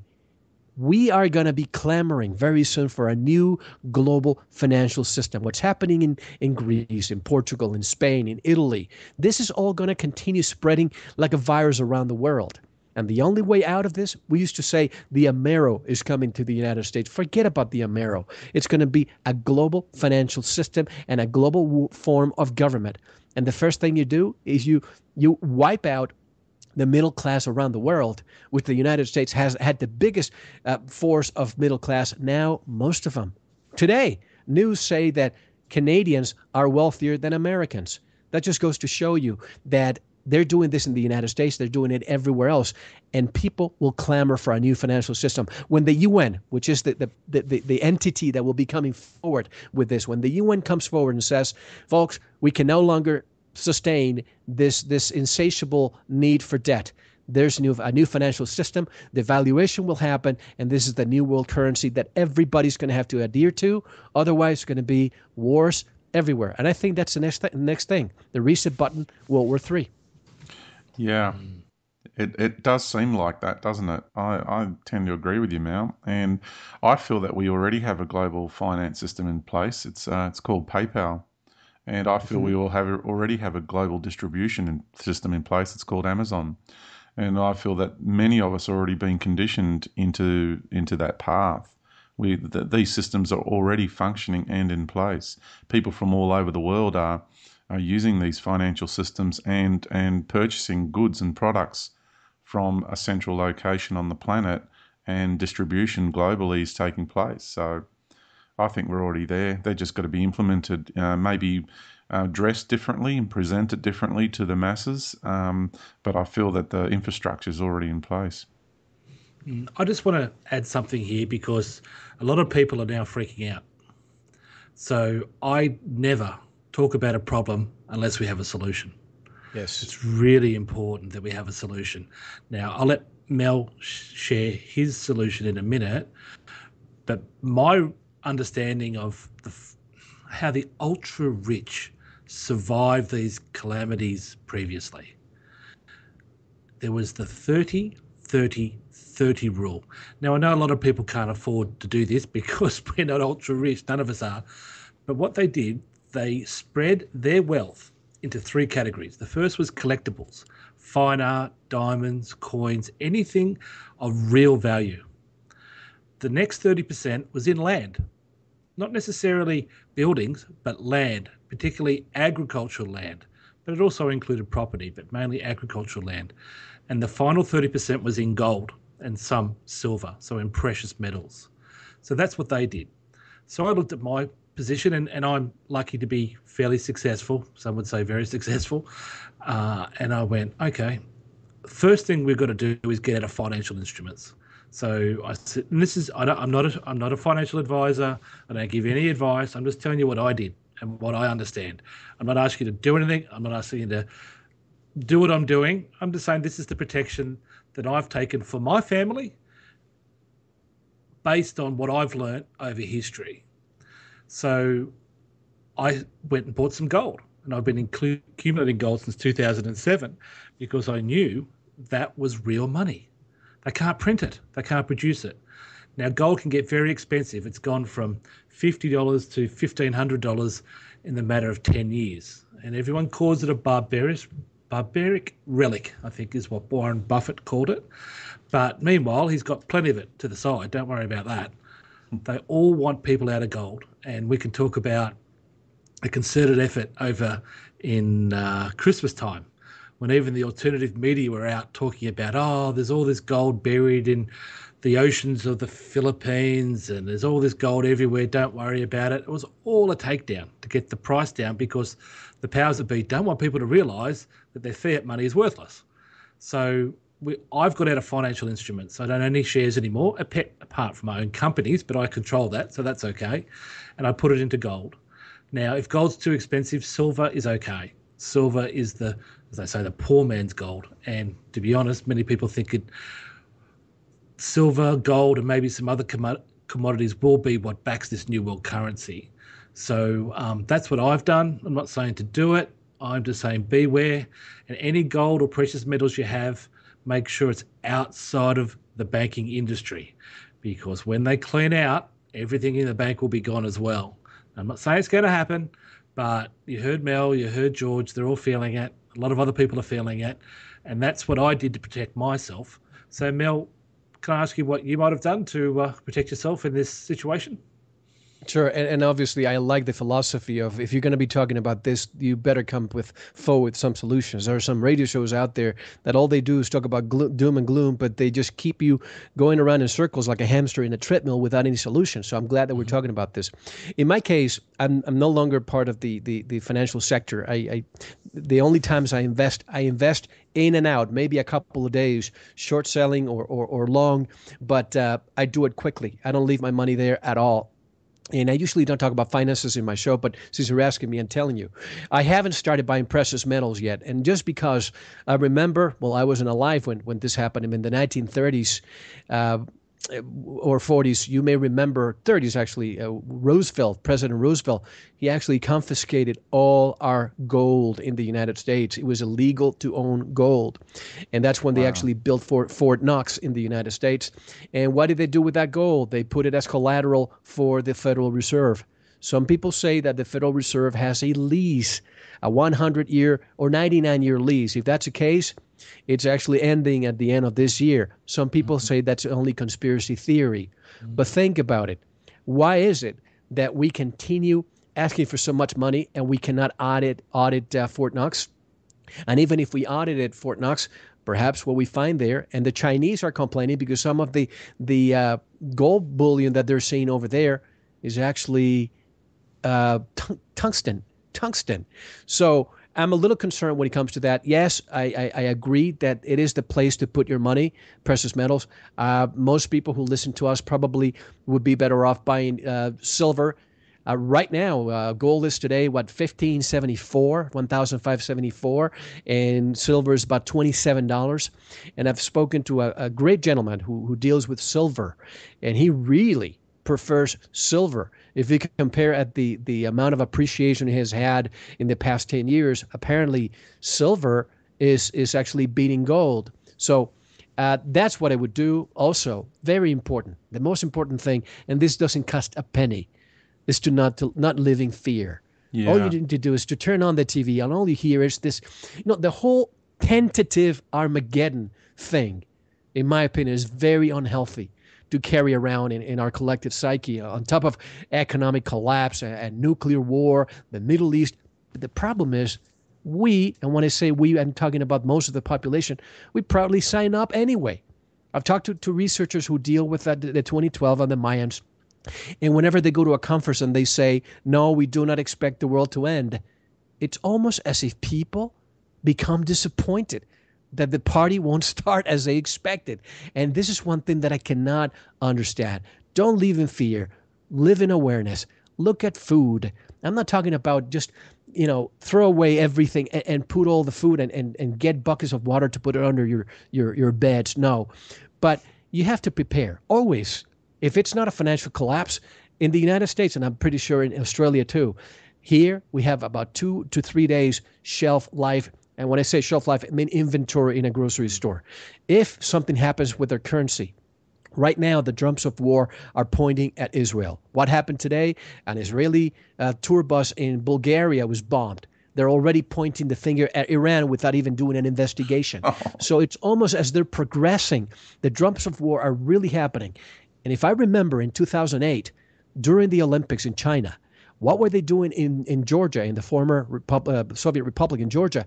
The Israelis and the Americans were there involved with the Georgians, invading and hitting the Georgians and blaming it on the Russians. And this is all happening while the Olympics was taking place.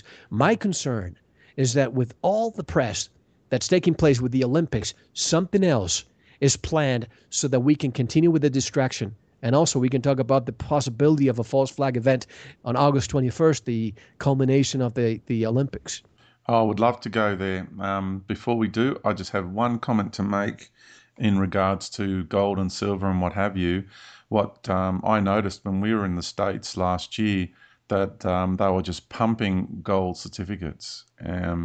So I say to people, if you are going to go down that path, make sure you don't buy certificates because it's just another piece of paper. You actually need the real thing. Correct. You need coins or bullion outside of the banking system. No financial instruments, no paper. Yeah, I just thought I'd add that. Okay, so now we're kind of getting into some super woo. Sort of. We're getting there. Now, I will say this. I'm just going to do my space cadet thing as I do, and I'm going to go straight to exopolitics, because what we're about to discuss, we've been paving the way to get to the big subject, the big picture, and the big subject, and the Olympics ties into it, and we'll discuss that in a moment. But I just want to say one thing before we go there is exopolitics. This is the way I function, and I just want you to take this into consideration. So in order for us to, I would say, understand the exopolitical and which is directly linked to the geopolitical situation, we need to change our perspective, because what we tend to do is we tend to look from being down here and we look out. We tend to still think that this is what we are. We are human living on Earth, and from here we look out. We look out and up to extraterrestrial races. We look out and up to angels, ascended masters.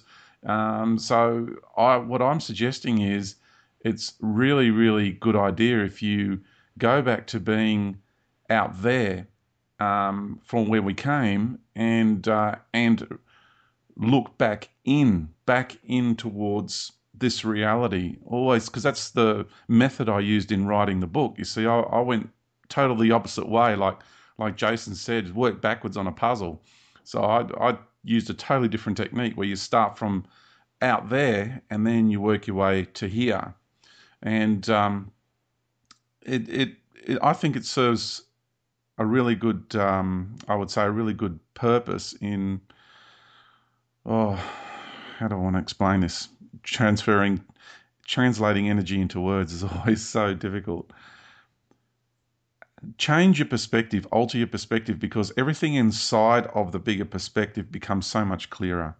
Once you remove yourself from the forest and view the events that are happening here, where we're talking about financial collapse, we're talking about the geopolitical situation, the Olympics that's coming up, and what is looking like it's going to transpire because of the way things are headed for this reality, I would say seriously start looking at it from out there and look back in towards the Earth.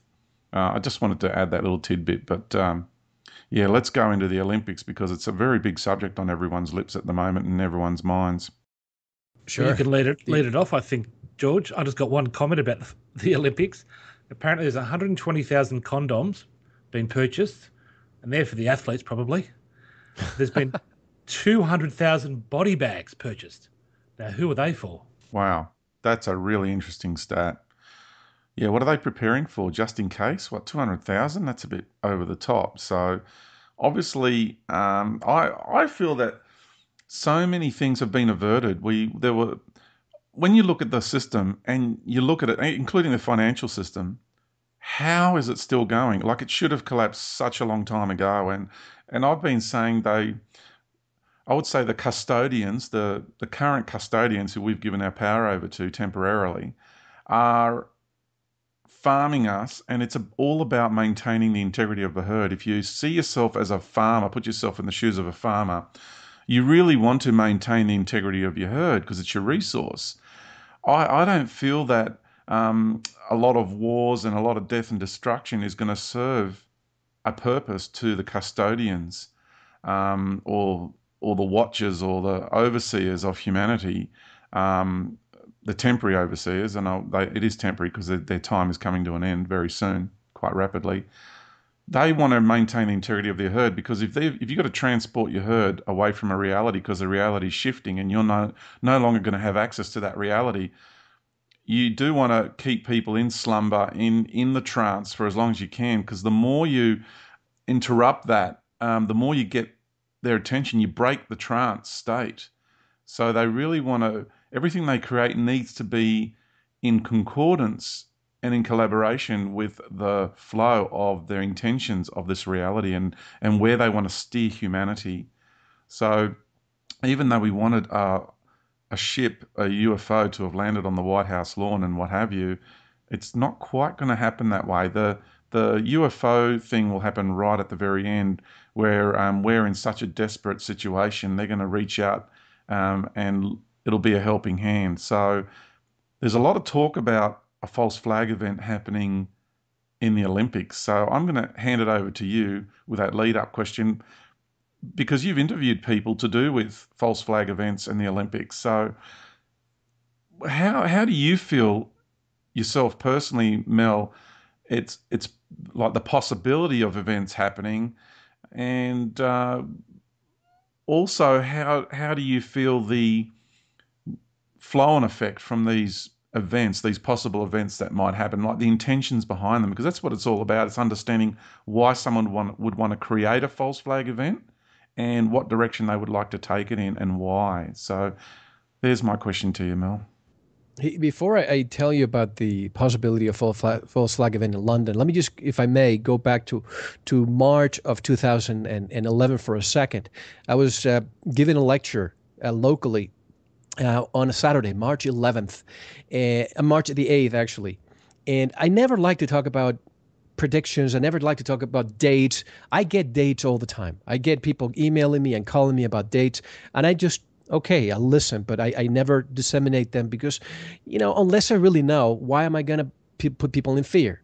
But back last year, I've had so many people telling me something big is going to happen on March 11th, and it's going to have global repercussions.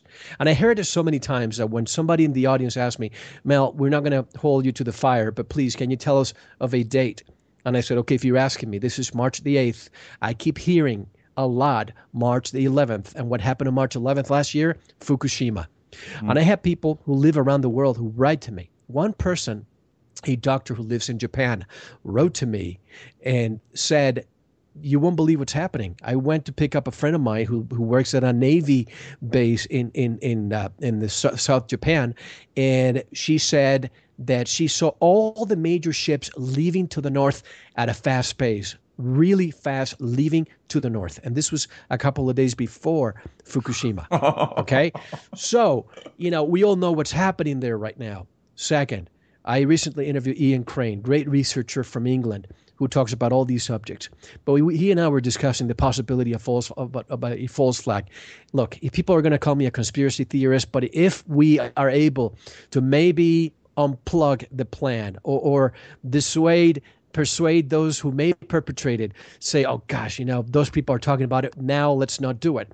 If that's the case, then call me a conspiracy theorist if you want. But I just want to put it out there.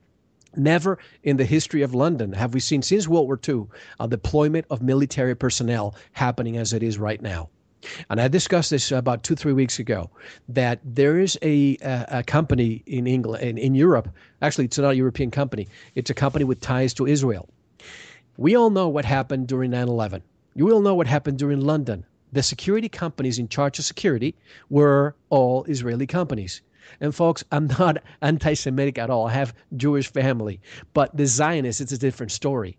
So Fukushima, who was in charge of security? An Israeli company. Now in London, a company with ties to an Israeli company is blacklisted by the European Union to operate anywhere in Europe.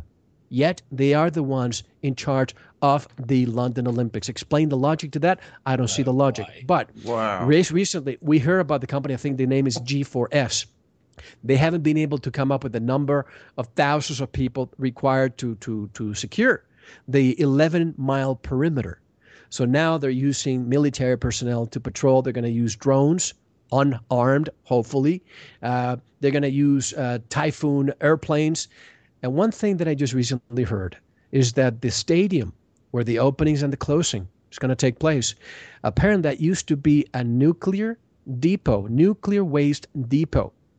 Now, if there's somebody out there with, say, a suitcase nuclear bomb, because it used to be a nuclear depot, perhaps the levels of radiation are already there and it's going to be hard to detect. So everybody's going to look at the Olympics, at the openings. If something's going to happen, in my opinion, it may happen at the end. They want all the profit they can make from all the people attending and all the commercials and all the profit that they can make. And they may pull it off at the end when everybody's watching. Wow. Mm-hmm.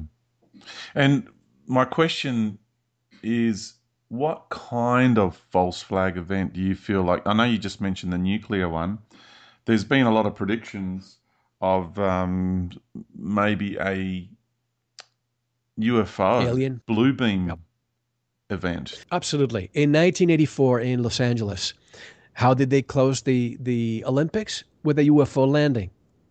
And people were impressed. This is 1984. Imagine with the technology that we have today, if they were to pull something like this, and the report from Iron Mountain in the United States, it was a report given to President Kennedy by Secretary of Defense McNamara, who said, Mr. President, we always need a black cloud over our heads.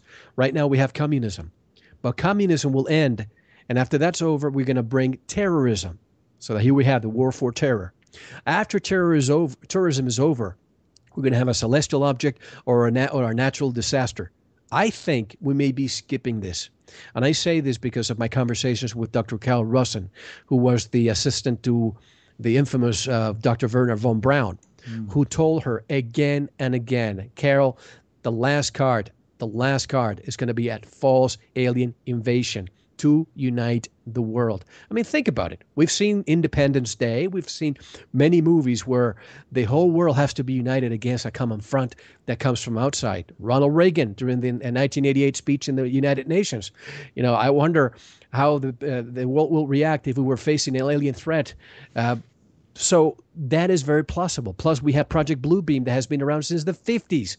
In 1961, when the missile crisis in Cuba was taking place, the Navy, and I have information that this occurred, deployed a submarine ready to display a holographic image in the sky of the devil so that the Christian Cubans would kick out the devil Russians or the devil communists out of Cuba, but they did not put that into place. Wow.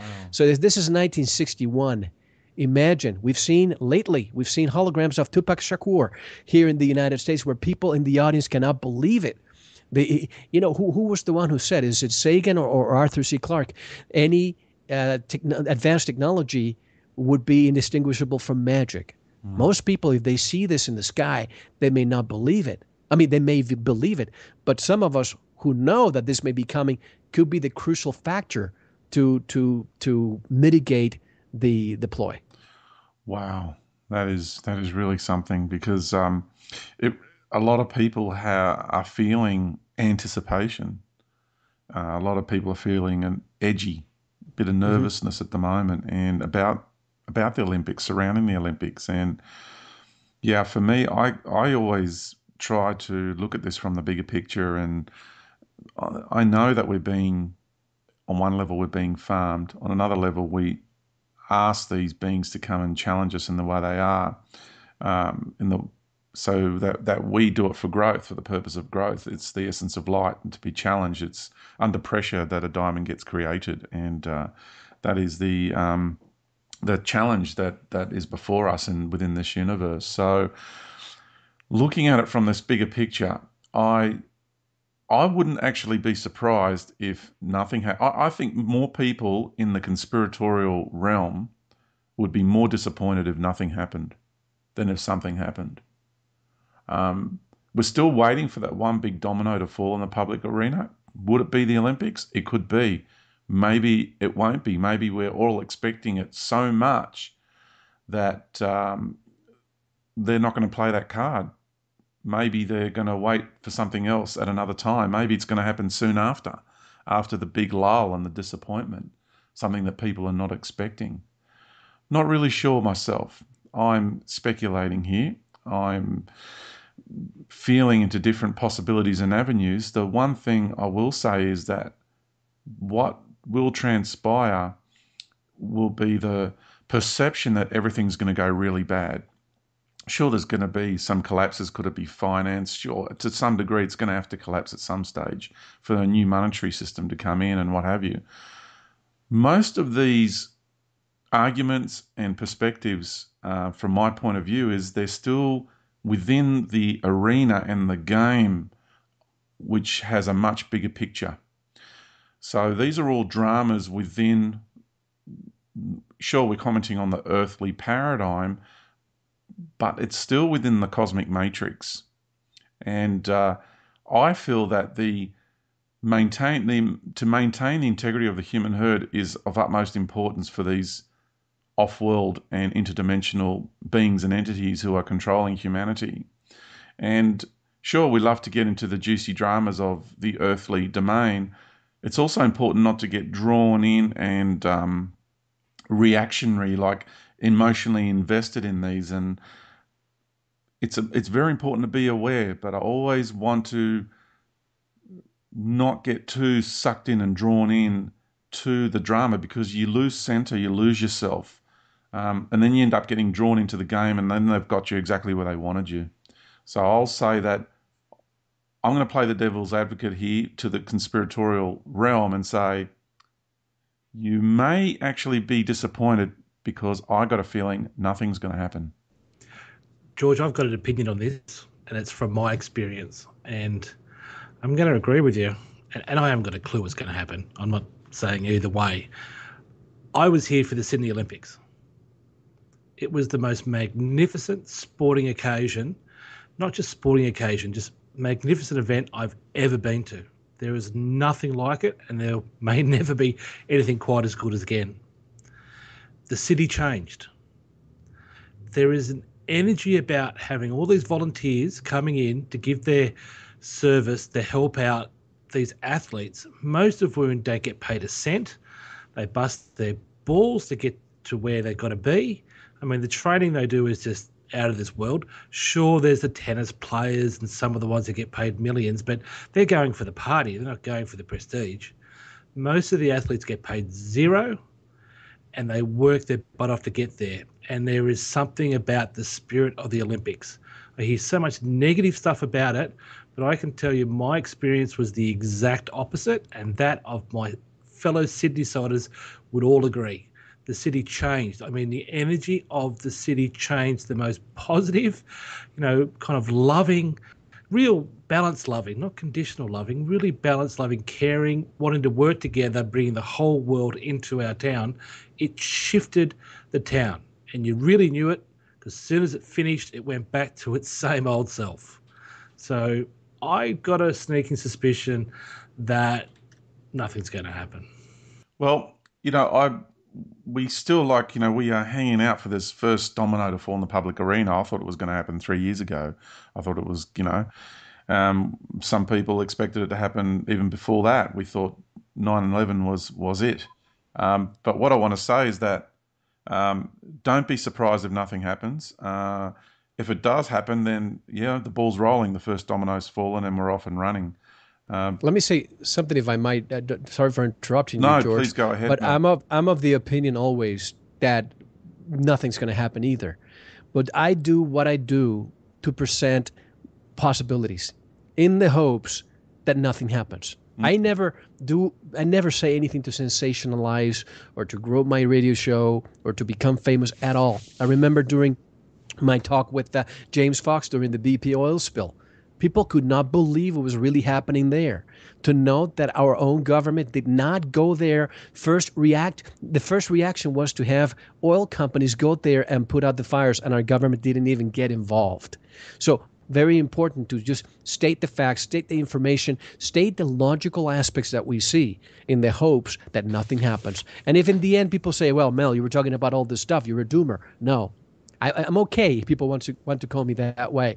But the reason why I say it is to just plant the seed out there so that in the event that this may happen, and I think if something happens, it may be leading to war. What happened today in Bulgaria could be a seed. What happened in London in 7/7. Imagine what could happen now if Israeli sports people, some of the athletes get killed or what have you. This could be the trigger. This could be the tripwire in order to take us to the next war. Because as we say in the United States, let's not let a catastrophe go to waste. Yeah, I totally agree with you. And what I was alluding to was that by us discussing the way we are, the way we discuss possibilities and different perspectives and opinions of what people think may happen, it exposes their plans. That's why I say they probably had plan A, plan B, plan C, plan D, plan F, and so on, all the way through to Z and beyond.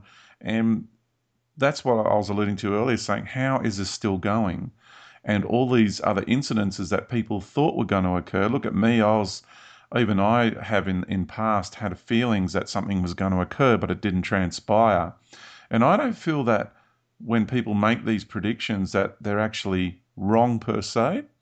I feel that we really tune into what somebody wants to do and even goes about planning to make happen, but under unforeseen circumstances, it gets diverted at the last moment. So I don't feel that a lot of the predictions people make are wrong. I think they're connecting to a real tangible possibility and real energy around that particular possible event. But like I said, at the last moment, it doesn't hurt. It doesn't come to pass. And another reason why it's really good to discuss these issues is because forewarned is forearmed, and it is all about awareness. I don't know about if education's the right word, because to me, educating is programming. This is about awareness and informing people, because, like you said, knowledge is power. Yeah, absolutely. I think informing is the key here. Yeah, definitely. So, Mel, we can't let you go without talking about 2012. You want to give your take? That's a very good one. I get asked that question all the time. I have one camp that says that the world's going to end, another camp that says that is the ending and the beginning of another age. I take the latter. I think that the latter is what I see. I feel that people are changing. I have changed doing what I do. Talking to people like George, talking to other luminaries out there, every single week I get a download of information. The biggest challenge I see for myself is when I walk on the streets and I see how many people have no clue of what really is happening around them. There's some compelling evidence that I'm getting. I had a gentleman with the name of Pane Andov on my show last week, and he gave a very, very compelling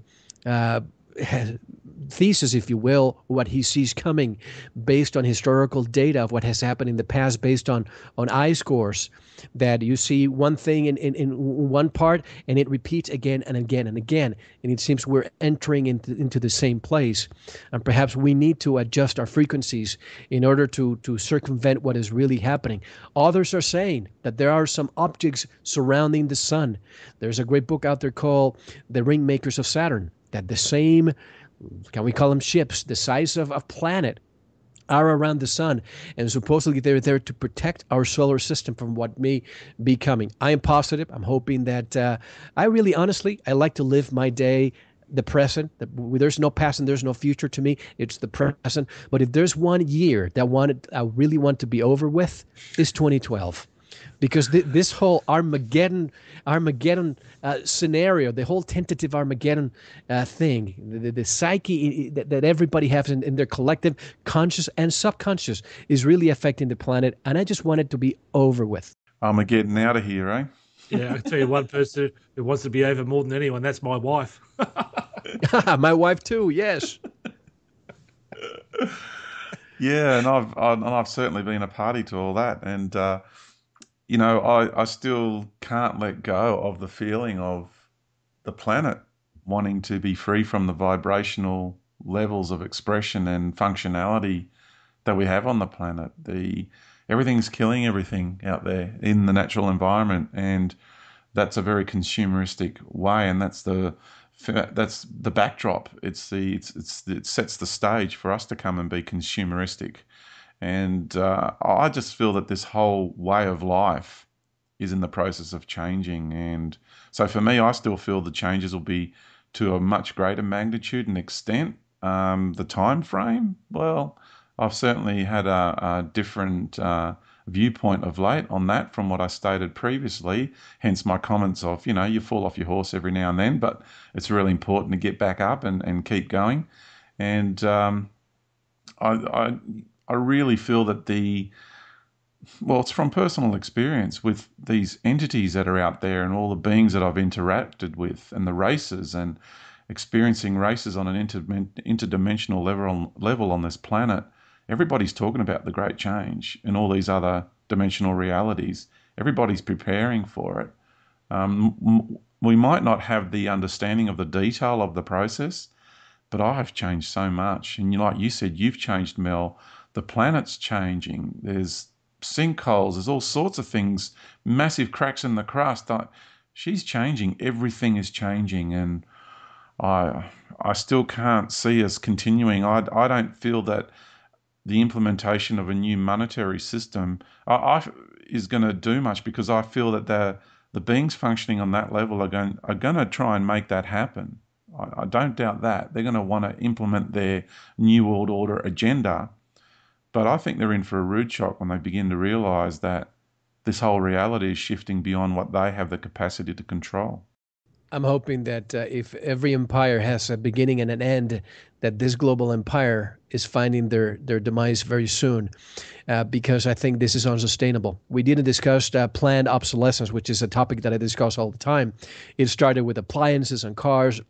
Now, planned obsolescence is with humans as well. We're planning, how many years people should live and so on. So I'm hoping that what's going to happen is that the massive awakening that's taking place, because I used to be one of the people who was out there, who probably displayed some arrogance trying to get to the next deal. Now I live by one phrase that my father taught me of, no matter how white or how much you starch your white shirts, always keep some blue on the collar.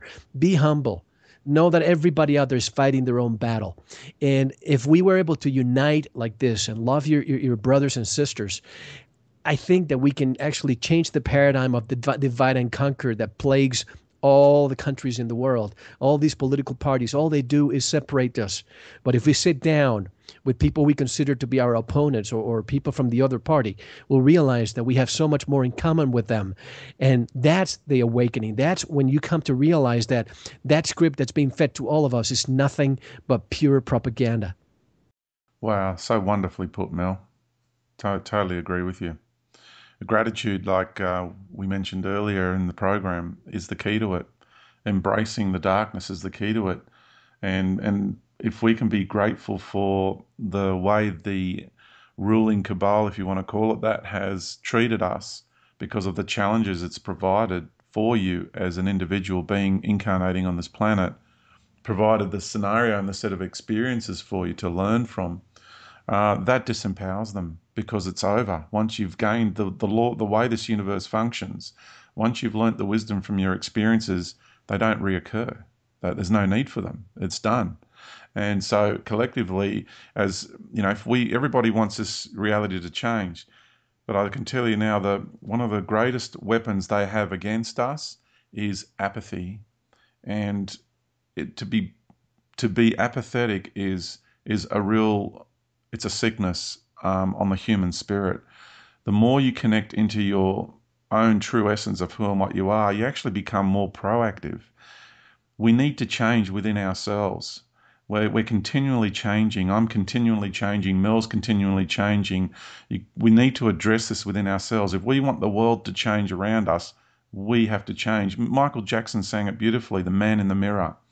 We need to change. It's a symbiotic relationship. We change, Mother Earth changes, we all change together. We need to come together and realize who and what we are and make these changes happen and be proactive towards our communities. And you've got 3 guys here that you're listening to today, and we're doing our bit, and you just might want to, this isn't guilt, I'm not throwing guilt at you, you just might want to consider with what you're doing with your life, and do you feel like you're heading down your great work and your great journey? And yeah, it takes change to start heading down the path. Look at the story that Mel gave to you earlier and the changes he had in his life and the changes I've had to go through in my life. And Jason's had incredible changes in his life in the last few years to get him to the place where he's at now. So if you look around in your life and nothing's changed for the last few years and you're really disappointed and disillusioned with the world and the world around you, you might want to consider changing internally, and then you'll see incredible changes occur in your own life, and it helps the planet to change, make it a better place. Well said. Well said, definitely. Well, Mel, I want to allow you now to also give us a little bit more information about Veritas Radio. I still cannot get over what a quality production it is, the quality of the audio and the quality of the guests and the quality of your questions. So please go ahead and tell us more about Veritas and your website. Well, thank you. First of all, thank you to you, George and Jason, and congratulations on Super Woo Radio. Much success to you. VeritasRadio.com, very simple. Go there. I offer half of every show for free. If you enjoy what you listen to, then you subscribe and you can listen to everything we have to offer from day one. It supports us. We don't have any commercials. We have no sponsorship and no censorship. And this is how basically you're going to get the information that you won't get anywhere else. And just one comment to people who are listening, thinking, what can I possibly do for this change that we expect? Nobody expects you to change the world. It sounds cliche, but that Gandhi phrase, be the change you want to see in the world, is so important. For example, I hardly have any time for myself, but I still always try to find more things to do to help my community. I'm looking, for example, here locally, schools with disadvantaged children, so that I can go out there and talk about my story and motivate them to get out from vices and to get out from a lot of the things they're exposed to. So do something like that. Help your community. Help the people that are in need. I'm sure you can change the world like that. And maybe you might not change the world, but your message may go out there, and the people who listen to may be the ones who change the world. Exactly. Well said, Mel. So well said. And we really would like to think that the people that have listened to this program, they may have been expecting more talk about aliens and what have you. The value and the worth of what Mel shared with us here today, when you understand the experiences a person has had in their life, it's life-changing for you when you take things into consideration that someone else has experienced and the journey they've had and how it's molded the person to what they are today.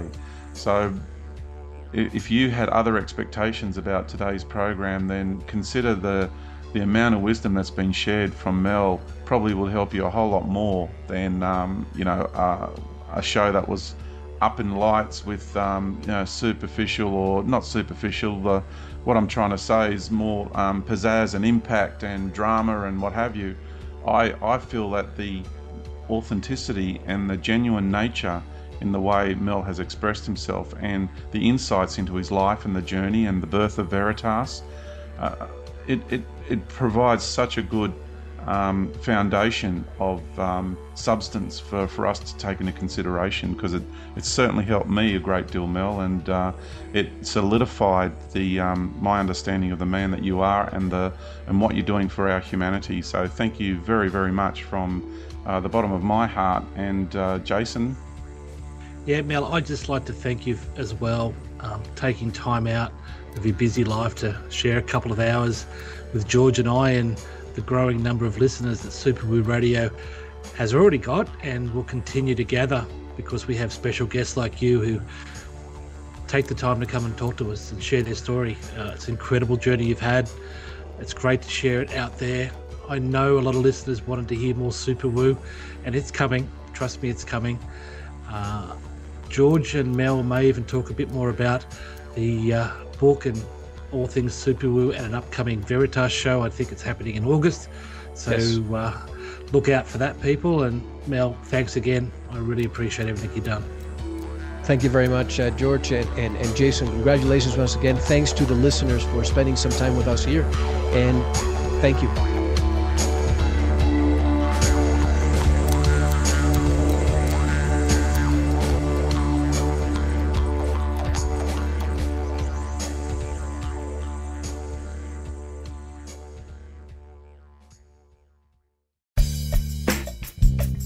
For information on upcoming episodes, go to superwoораdio.com.au. A big thank you goes to all our crew behind the scenes who help make Super Woo Radio possible.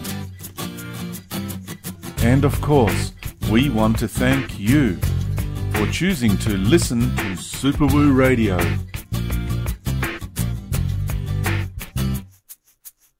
As we say, from a much greater perspective, it was a choice that you were always going to make. So until next time, let go, flow in your river of life, and simply be.